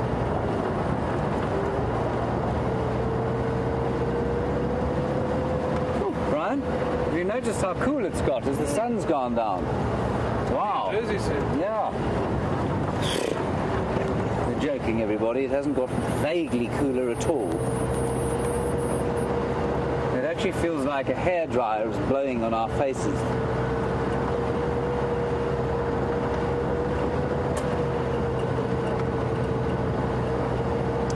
I suppose to many of you who are regular watchers, we do comment quite a lot on the weather, and I've noticed it amongst local people here, the Shangaan people. Whenever you say, "Hi, how are you?" the first thing you have to do is say, "I'm fine, thank you," and "How are you?" Even if your leg has just been cut off, or you've been in a, you have sort of late stages of tuberculosis, you still have to say, "I'm fine, thank you," and then you say, "But I've just had my leg chopped off, so I'm not so well." But the other thing that you have to do is make a comment on the weather of some sort. So always you'll say, "No, I'm fine, thank you, but gee, it's hot," or "Gee, it's cold." Never seems to be anywhere in the middle. And I think we talk a lot about the weather as well along those scales.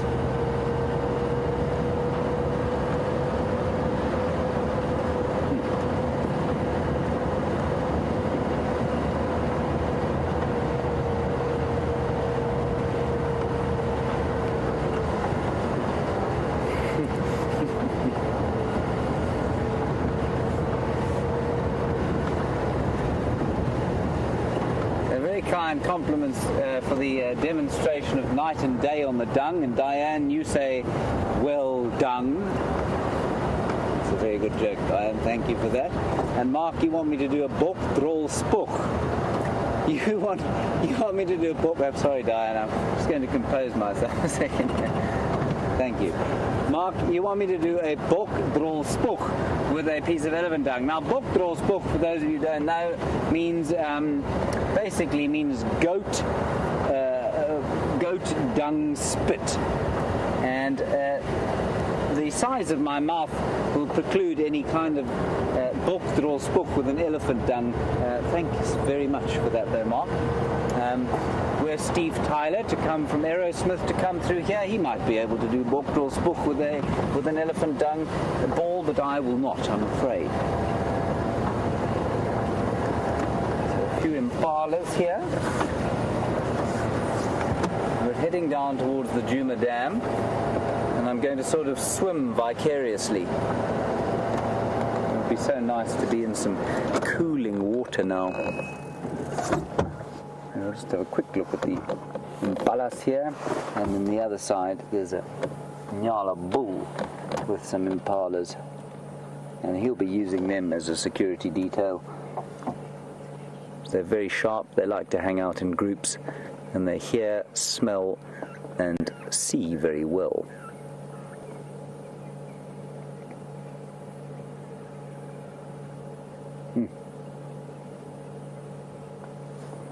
Well, there is a breeze blowing, everyone, but it's a pretty warm one. So we'll head down, ease our way down to the Djuma waterhole.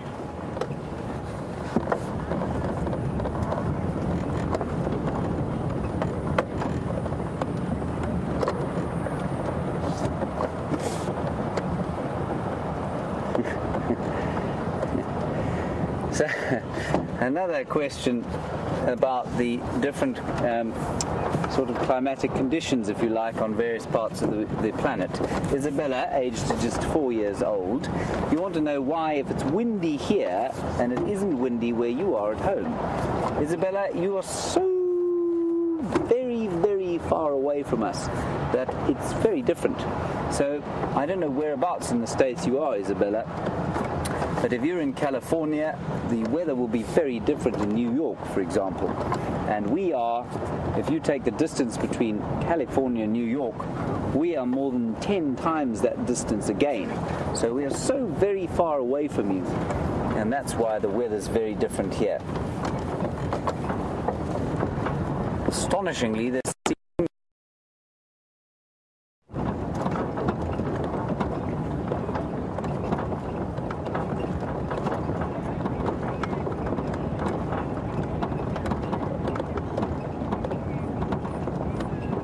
now apparently one of these, there was a herd of elephants here, and the herd of elephants chased the hippo out of here, and he returned, but now he's disappeared down into the drainage line, which is down here, called the Umlulwati River. And so we'll just have a pop around there. I'm just inhaling the smell of moisture. It's really nice. I'll have to get in there myself. Don't think I will. Right, let's see if we can spot that hippo. We'll drive onto the dam wall here and look down there. Apparently he walked off about half an hour ago. I suspect, that water's probably quite hot, and so not providing that much relief for him. It's not very deep.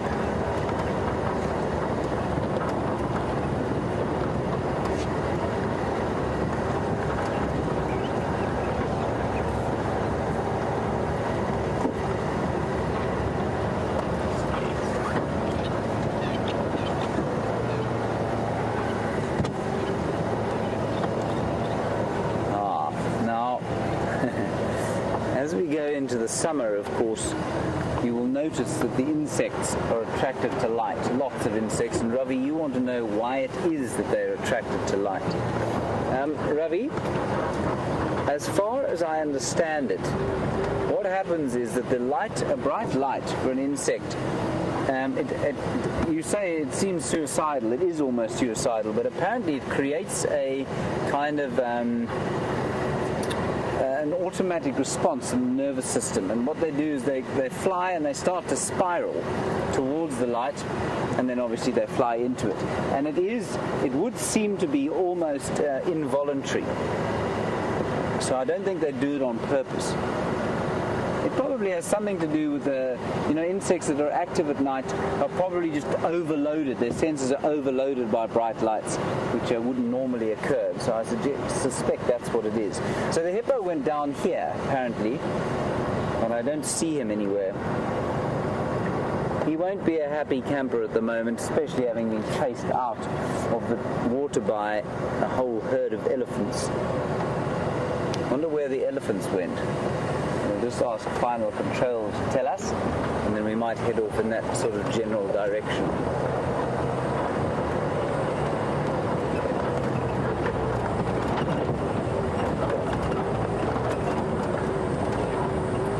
Apparently the Ellies went up sort of this way, so we'll head vaguely up towards the Buffalo cut line and get a last look at the what will probably be quite an interesting horizon. It's very dusty in the air, still quite a lot of smoke actually from a few fires I think that have been around there, and we'll get a look there when we get a bit higher up.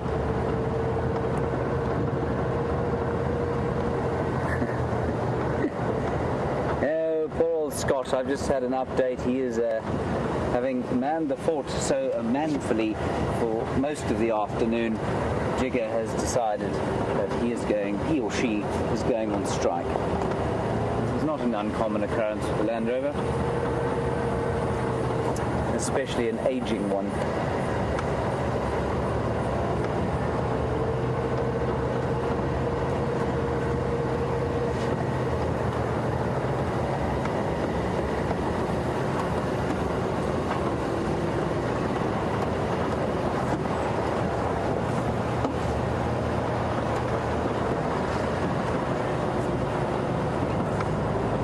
Wonderful question from John in Atlanta. John, this might be the first time we've heard from you. If it isn't, I apologize, and if it is, you're most welcome. You're asking questions about pangolins. Now, everybody, pangolins are sort of basically scaly anteaters. They look like, well, they don't look like armadillos, but they've got very hard scales. In fact, let me just quickly show you a picture, because otherwise this discussion will become particularly boring for you and you might go to sleep. We wouldn't want that, would we, Brian? No. No good having sleeping viewers, is it? No, they can't see anything. It's in this book somewhere, everybody. Here we go.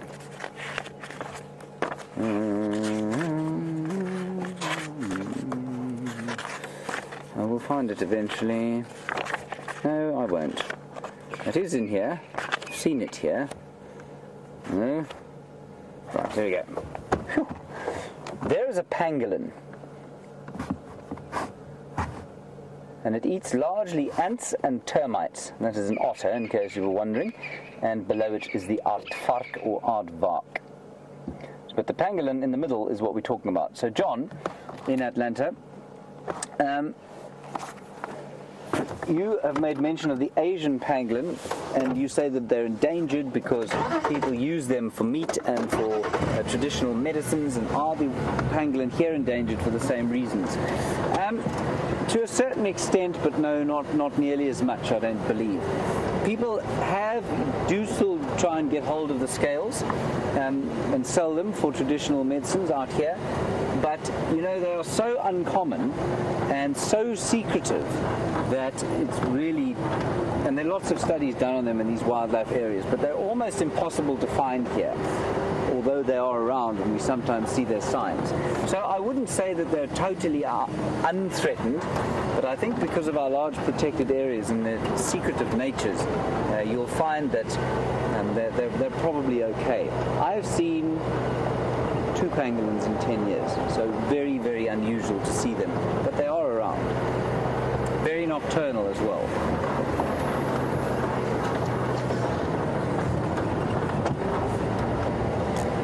So we're going to try and gain a bit of height here, and we'll get a bit of a view of the horizon, and hopefully bump into that herd of elephants that came down here to drink. They will be very hot at the moment.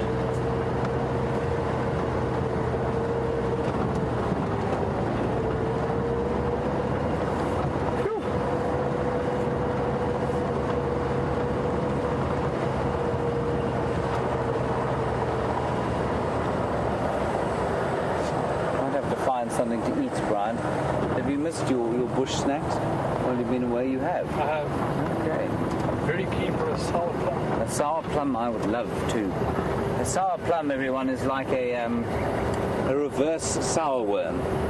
So if you get a sour worm sweet shop, starts off sour and becomes sweet. A sour plum here is a delightful looking orange fruit. And the best way to eat them is to freeze them first on a hot day like this, and then suck them.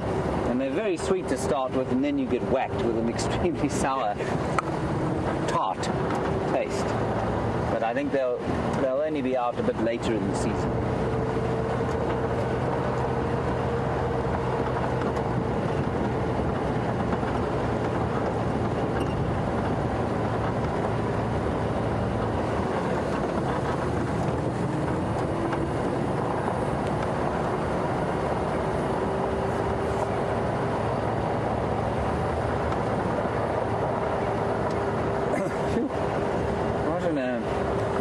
Inquiry from virtual tourist in Texas. You want to know about paleoanthropology in the area, and are there any sites of Diggingsburg where those fossils of various primitive humanoids have been found?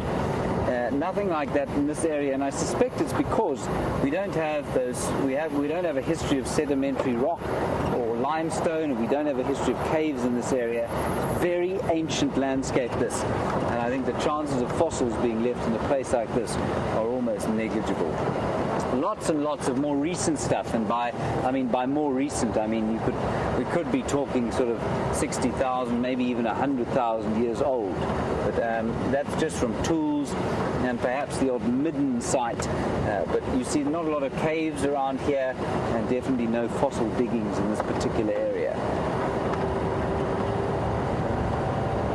I was in a cave actually this last weekend. I was in a big cave called Echo Caves, which is up in the foothills of the Drakensberg. And even in there seems to be very little in the way of fossils. Thank you for that, virtual tourist. But that doesn't mean that, there is an extensive, like I say, extensive human history in this area.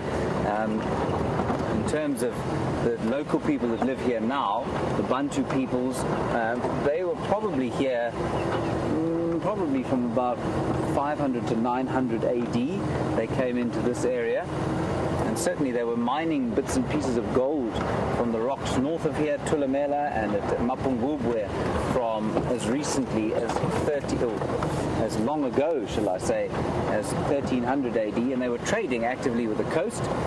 and they found Chinese beads up at Tulamela and Mapungubwe and up into Great Zimbabwe. And while I don't know how many of the people here actually made the trip to the coast, they were certainly trading with Arabs who came up and down the ancient trade routes that used to extend from here to the Mozambican coast. And they, of course, excuse us, would have been trading with the Chinese as they made their way across the Indian Ocean. So we're quite close to that kind of heartland, and so bits and pieces of that sort of history are found. But that's obviously much more recent than paleoanthropological discoveries.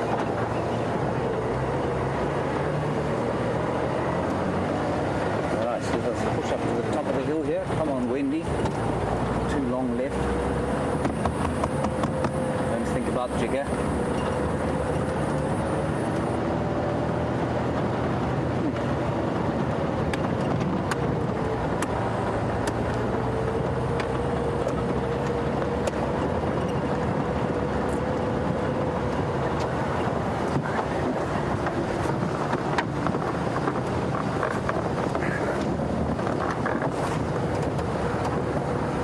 An interesting question from Gerda about what was described as a fairy mini watermelon this morning that Jamie found, and it wasn't identified. I didn't see it myself. I suspect that it was one of the cucumbers that we get out here, not an edible plant. And I did hear Jamie saying that it looked very poisonous, and I think if that's what it is indeed very poisonous. And I'll just quickly look. I think there's a picture of something like that in this book. But as you saw me very competently find the pangolin, my chances of finding the cucumber. Oh, here we go. No, that's the milkweed. I'll have a quick look. I do know of something very similar. Here we go. Now, did it look anything like that, perhaps? Now, there are a number of different kinds of those sorts of things, like this one here. Right, okay. That's interesting. That's a very hard squash-like thing called Laganeria spherica, and it is indeed a toxic plant. You don't want to be eating that. They're very hard. They're like sort of a gem squash that is uncooked, and that's Laganeria spherica, and they grow in a creeper in various trees, and they come out around about this time of year. They look like little planets. I think they're rather marvelous looking things. Don't want to be eating them, and I do quite a lot of eating of sampling of different things out here, and it is really best not to be doing that unless you really can identify what it is that you're going to eat, and Laganeria spherica would be one of the things not to sink your teeth into. So Brian, if we see one, I'm afraid you can't eat it. Sorry about that.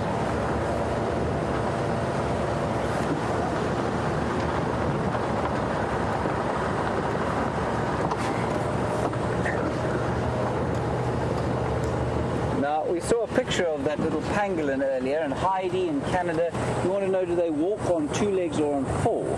Heidi, they can walk on 2 or 4. But they have got smaller front legs, like you say, but they're very powerful. They're very powerful digging claws they have on the front. And so they'll kind of sit on their haunches while they're digging and scrabbling around with their front legs. And then when they're moving, they can probably take a few steps on 2 legs, but they will use 4 legs to run. Not like a sort of, like a Tyrannosaurus with those funny little hands at the front.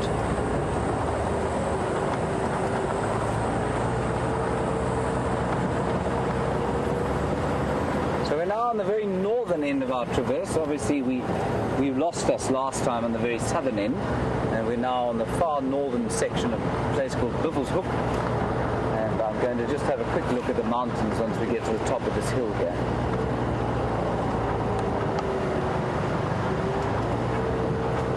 Here is the sun again, shining.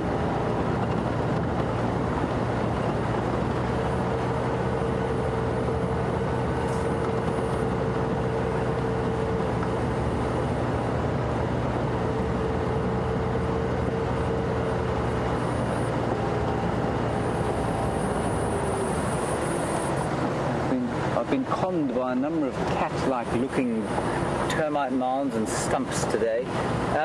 Angie in the United Kingdom, on the subject of cats, do we get lynx here, you say?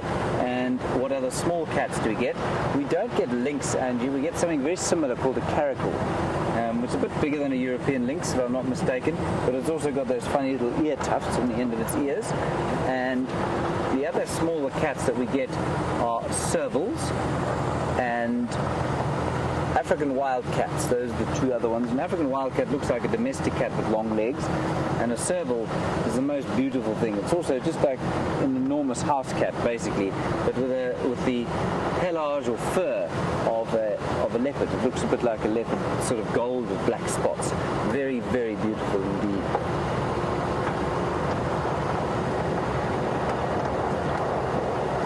This is where the last tracks where the last tracks of Karula were. So it would be marvellous to see her.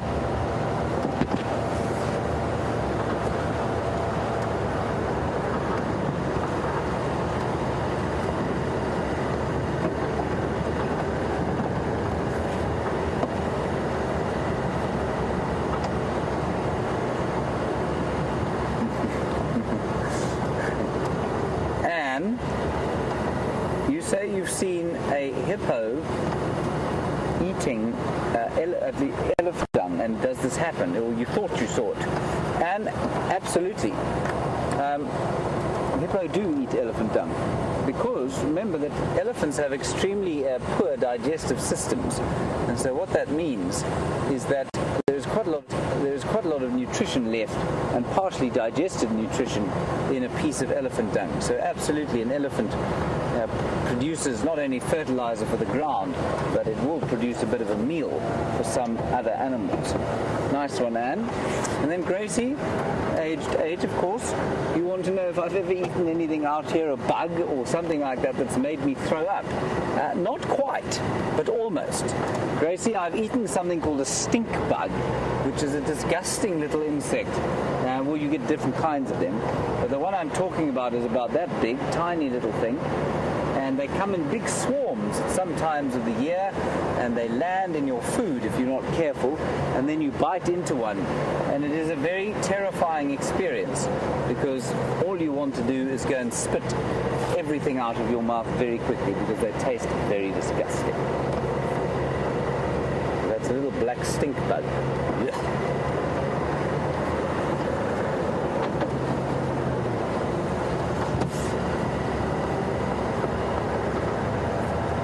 Any luck, a leopard will pop out onto the road, but maybe not.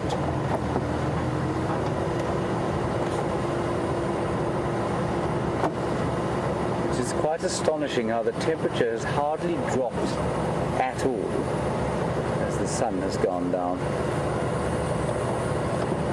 Whew. I'm looking forward to a large glass of iced water when we return home.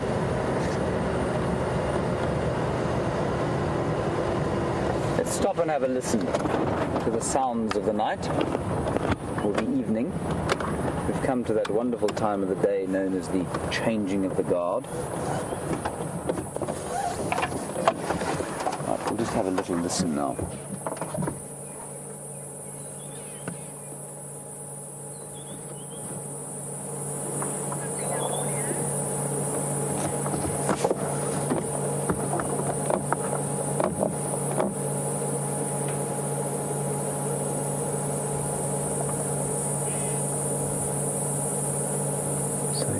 Can't hear a lot at the moment, except for the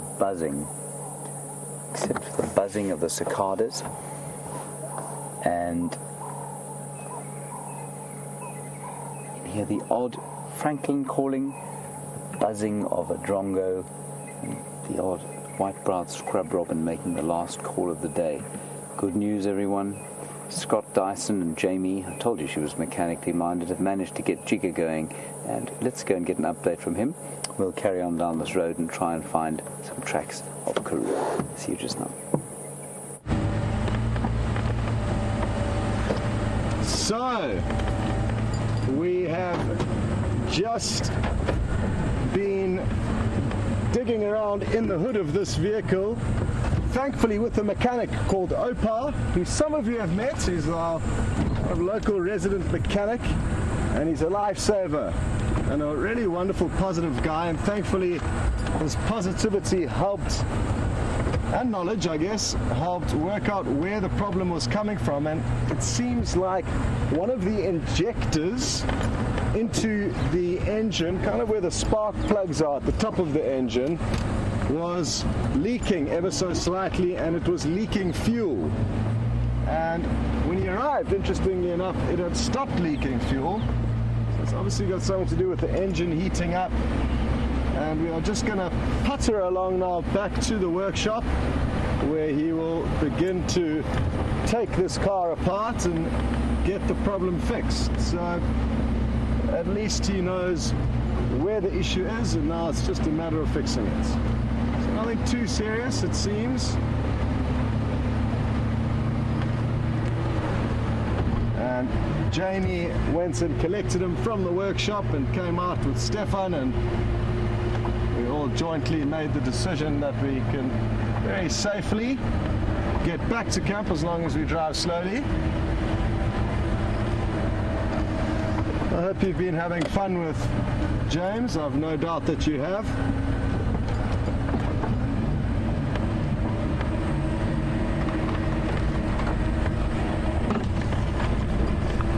So I get my spotlight out. There we go. And what shall we find on the way home? Anything is possible.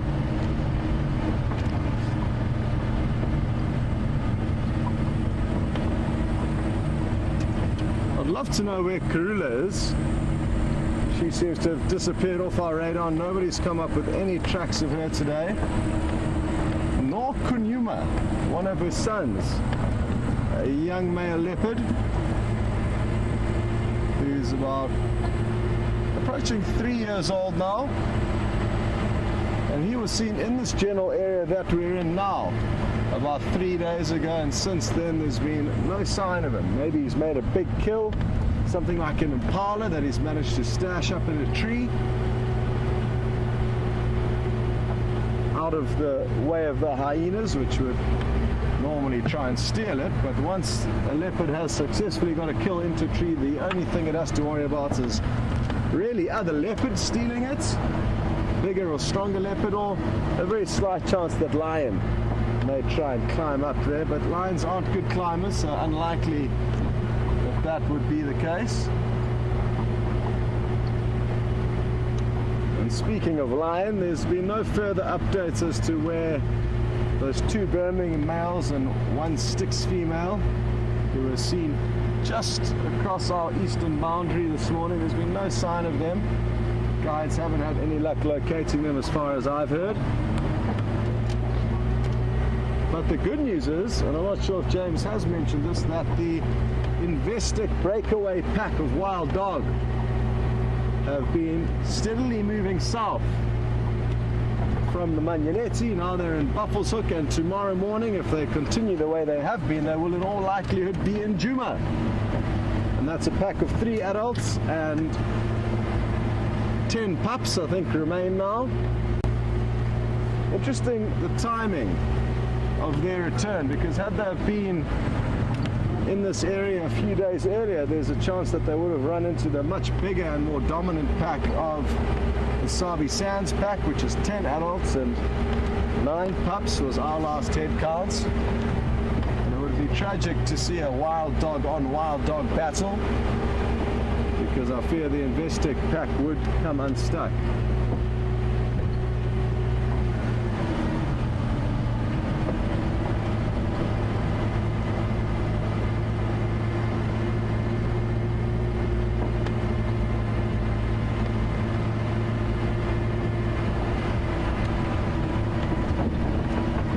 Hello to Janine, and thank you very much for your question, because it's a good reminder for everyone. And Janine's interested to know, when will Brent be back?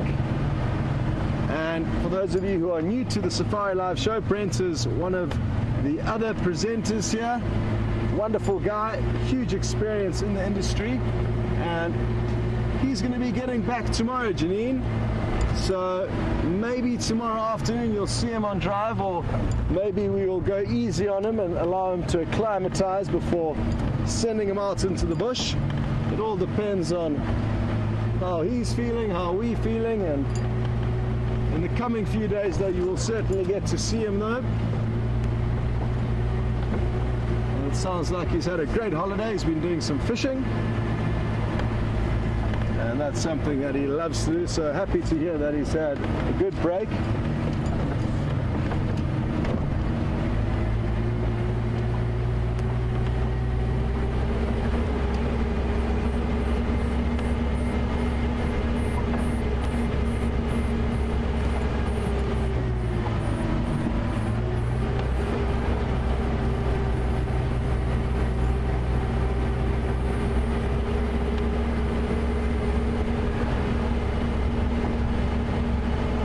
Try and keep you on my vehicle as long as possible before I get to the workshop. That's why I'm driving slowly. And Deborah in Kentucky, don't worry, we should have a beautiful elevated view in about 2 or 3 minutes when we get up to the quarantine clearings. Deborah's asked for a sunset view. It's a little bit late now, but let's see what happens when we get up there. I'm sure we might be able to work out some kind of a pretty shot with the silhouette of a marula. But there doesn't seem to be too much ambient light out to the western horizon, not too much of a glow out there. Well, I could well be dreaming, but there's a small chance I've spotted an owl. So, let's see.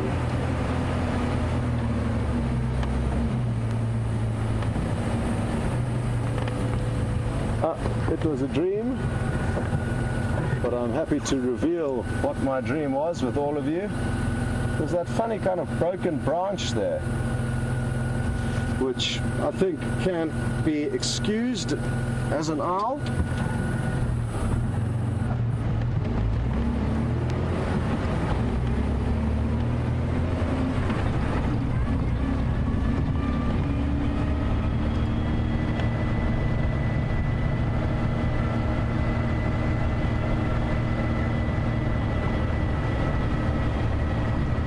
Come on, a snake. Now, that's one thing I'd really love to show with you before the end of the safari tonight.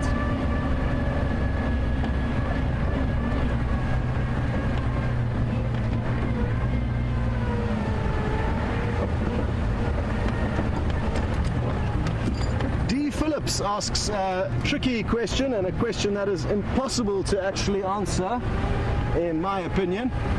But I'll explain why, D. D would like to know, what is the oldest elephant in Djuma? And D, the reason why it would be impossible to know that is that elephants live for a very long time, up to 60 years of age, as a rough figure. And for one singular elephant to have been monitored for that amount of time would have been close to impossible in the wild. And not only that, that coupled with the fact that they are not territorial, even if they were territorial, it would have required some foresight to start monitoring the age of any given elephant, but I guess you'd have had to have aged all of them to be able to know which one is the oldest. So the only way to find out would be to euthanize the animal and do some dentitioning tests. That would probably be the most accurate way of aging elephants, and you'd obviously have to do it to all of the elephants which look the oldest in order to be able to work out which one is. So that is a question that nobody will be able to answer. But what I can tell you is that there may be some elephants walking around you that are around the 60-year-old brackets. So they do get very old, but we don't have a clue which one's which. They do have the ability to move from here many thousands of miles into other countries.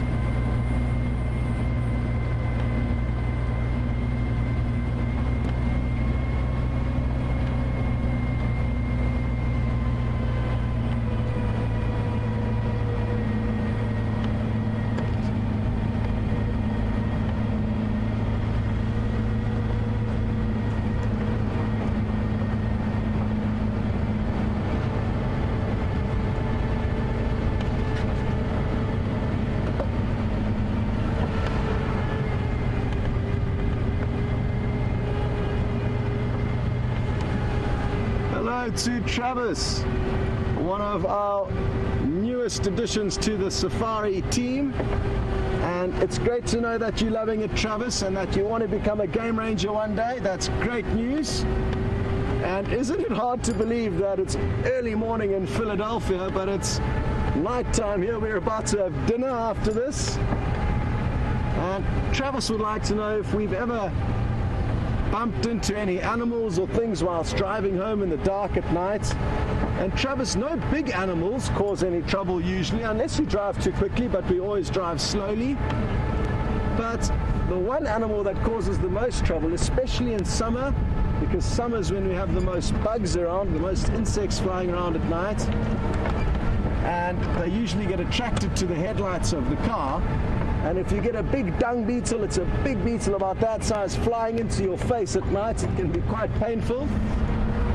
And the reason why I actually switched off the lights now, Travis, and this is one of the first things you'll learn when you become a game ranger in years to come, is that when you come across animals at night, there's some impala, I'll just show you them with a bit of dim light to our side. When you come across animals at night that are daytime animals and don't have good night vision, it's important that you don't shine a bright light in their face, because if you do and then you drive off, they can't see anything.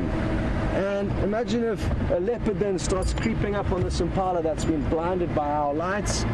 That's the last thing we'd want to do. We wouldn't want to disadvantage any animals, and imagine how terrifying that would be. It would be like somebody shining a bright light in your eyes, and then before you have time for your eyes to adjust, telling you to cross a road or something like that, blind. And if you want to practice that, I guess you can just go into a very dark room, shine a light into your eyes, a torch, and not very bright one, and then see how long it takes for your eyes to adjust to that dark room. So that's why I switched off my lights there.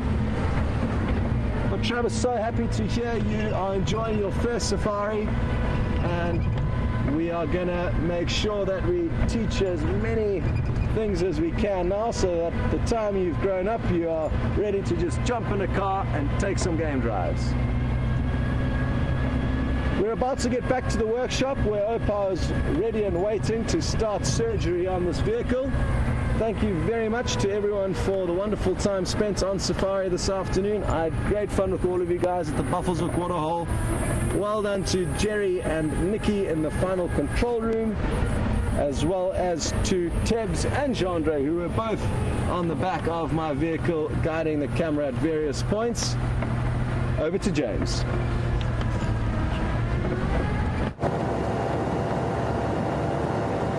Well, very good news that Scott is up and running, and, well, briefly anyway. I don't think it was Scott that broke down. Scott is, of course, built of very stern materials, and so he wouldn't break down at all.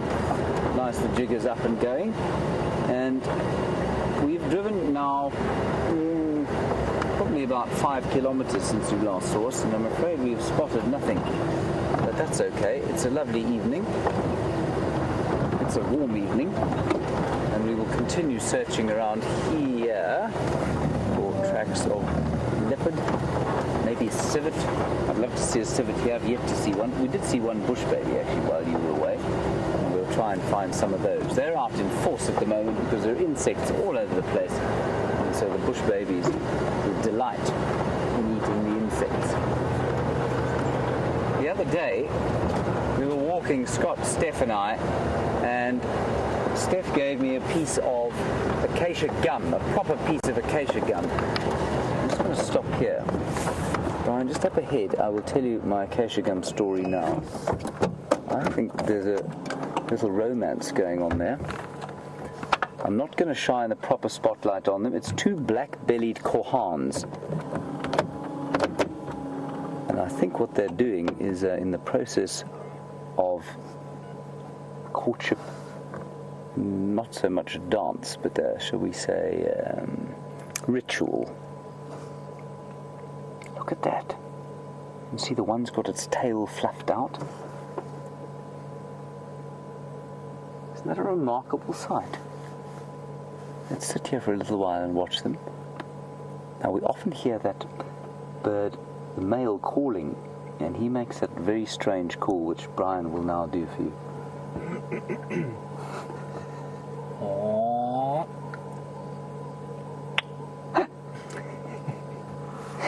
And that, everybody, is really what it sounds like.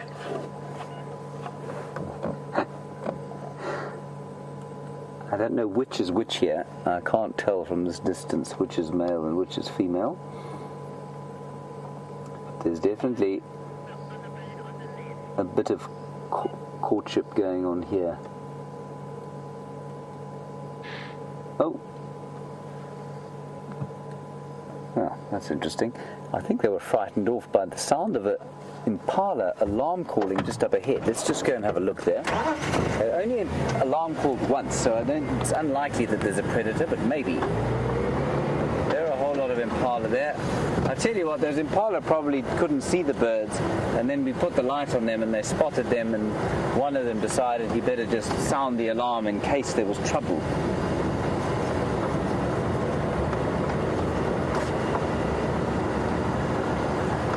Shine on the impala, as Scott's just explained to you. I'll turn these side lights off. Sorry, fellows. Like I say, the ewes are looking extremely pregnant. It won't be long now before they start to drop their lambs, hopefully with some rain and therefore something for them to eat, so they can feed their youngsters.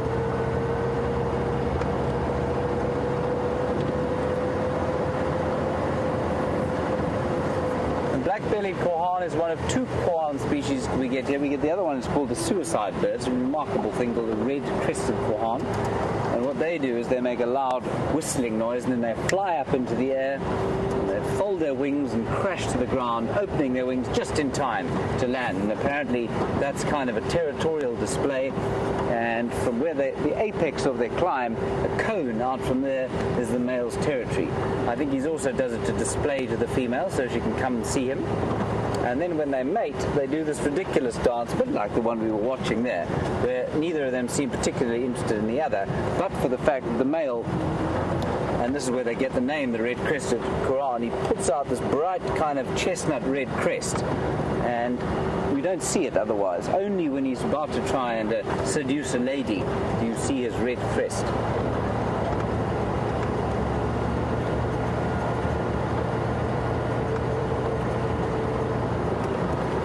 Definitely nothing particularly alarming with those impala to be worried about. The other thing that we look for, of course, at this time of the year are chameleons. And we've spotted quite a few of late. Obviously not tonight. And people are often so amazed by the fact that we can spot chameleons, but it's really not very difficult. If you know what you're looking for, they're a very different green colour on the trees when we go past them.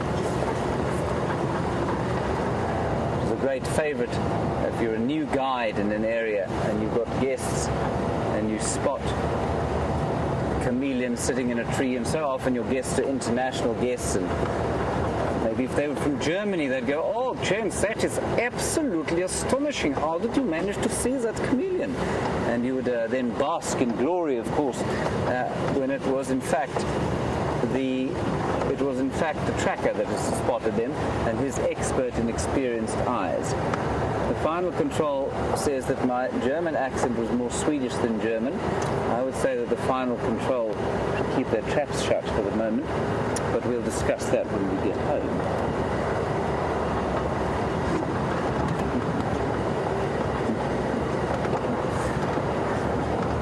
Swedish. So we come back south. Some impala up ahead, and we're going to head once more down the road called Philemon's Cut Line, and then we'll make our way towards home. Just a last sort of circle around where we thought Karula had been knocking about the place. We'll just give you a quick view of that silhouette there. See if you can spot what we've spotted. Isn't that lovely? Look at that. Beautiful giraffe for Jerry in the final control. Jerry the giraffe. And the twinkling lights of Acorn Hook and Bushbuck Ridge just beyond that. Isn't that lovely? And you can see the smoke on the horizon there.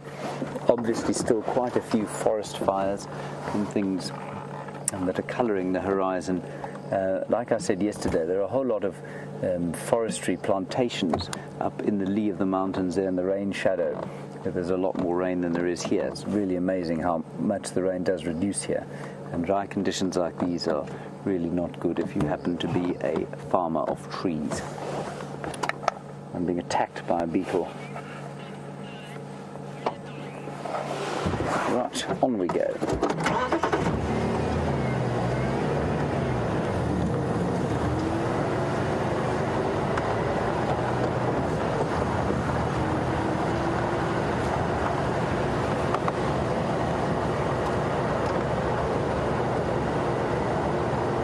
Thank you very much, Joan. Oh, there is a fire, we can see. Joan, very kind compliment.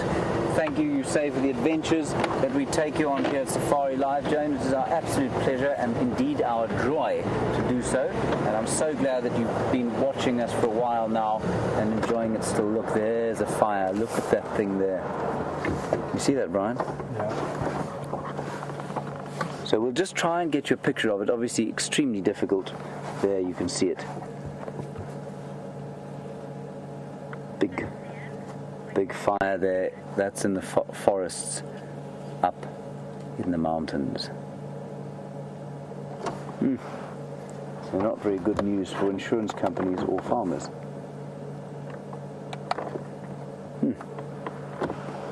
Cool. Ooh, that's big. That's a long way away, everybody. That's probably about 30 kilometers away as the crow flies, if not no more. It's probably about 50 kilometers away as the crow flies. That's a long, long way away, so that's a big fire. 50 kilometers is about 30 miles. So that fire is nowhere near the lights. It's well beyond the lights. So those lights are absolutely fine. There's nothing to burn in the communities at the moment. It's all very kind of dry and grassless, and the cattle out here in these communities are really struggling in this kind of climate. Not nice if you're a farmer. Alright, we'll just nip around the corner here.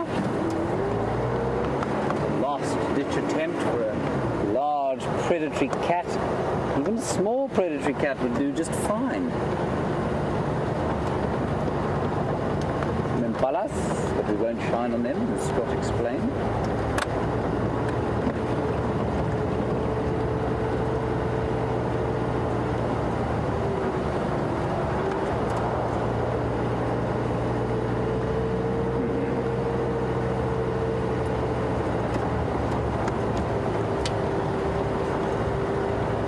So we've had some really delightful conversations from various people today, especially our young viewers, and thank you very much for your questions, especially about the Earth.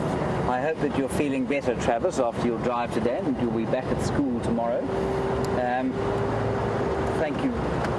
Sorry, 1 second. Thank you so much for the rest of your questions on a quiet drive. It's always so lovely to have the discussions with you, so thank you for that. Welcome back, Brian. Thank you for your efforts. And thank you to Nikki and Jerry in the final control, and Scott and Tebs on the other vehicle, and of course no thanks to Jigger for her performance this evening. We will see you tomorrow morning at 0500, and until then, please keep safe and very happy wherever you happen to be. We'll see you later. Bye-bye.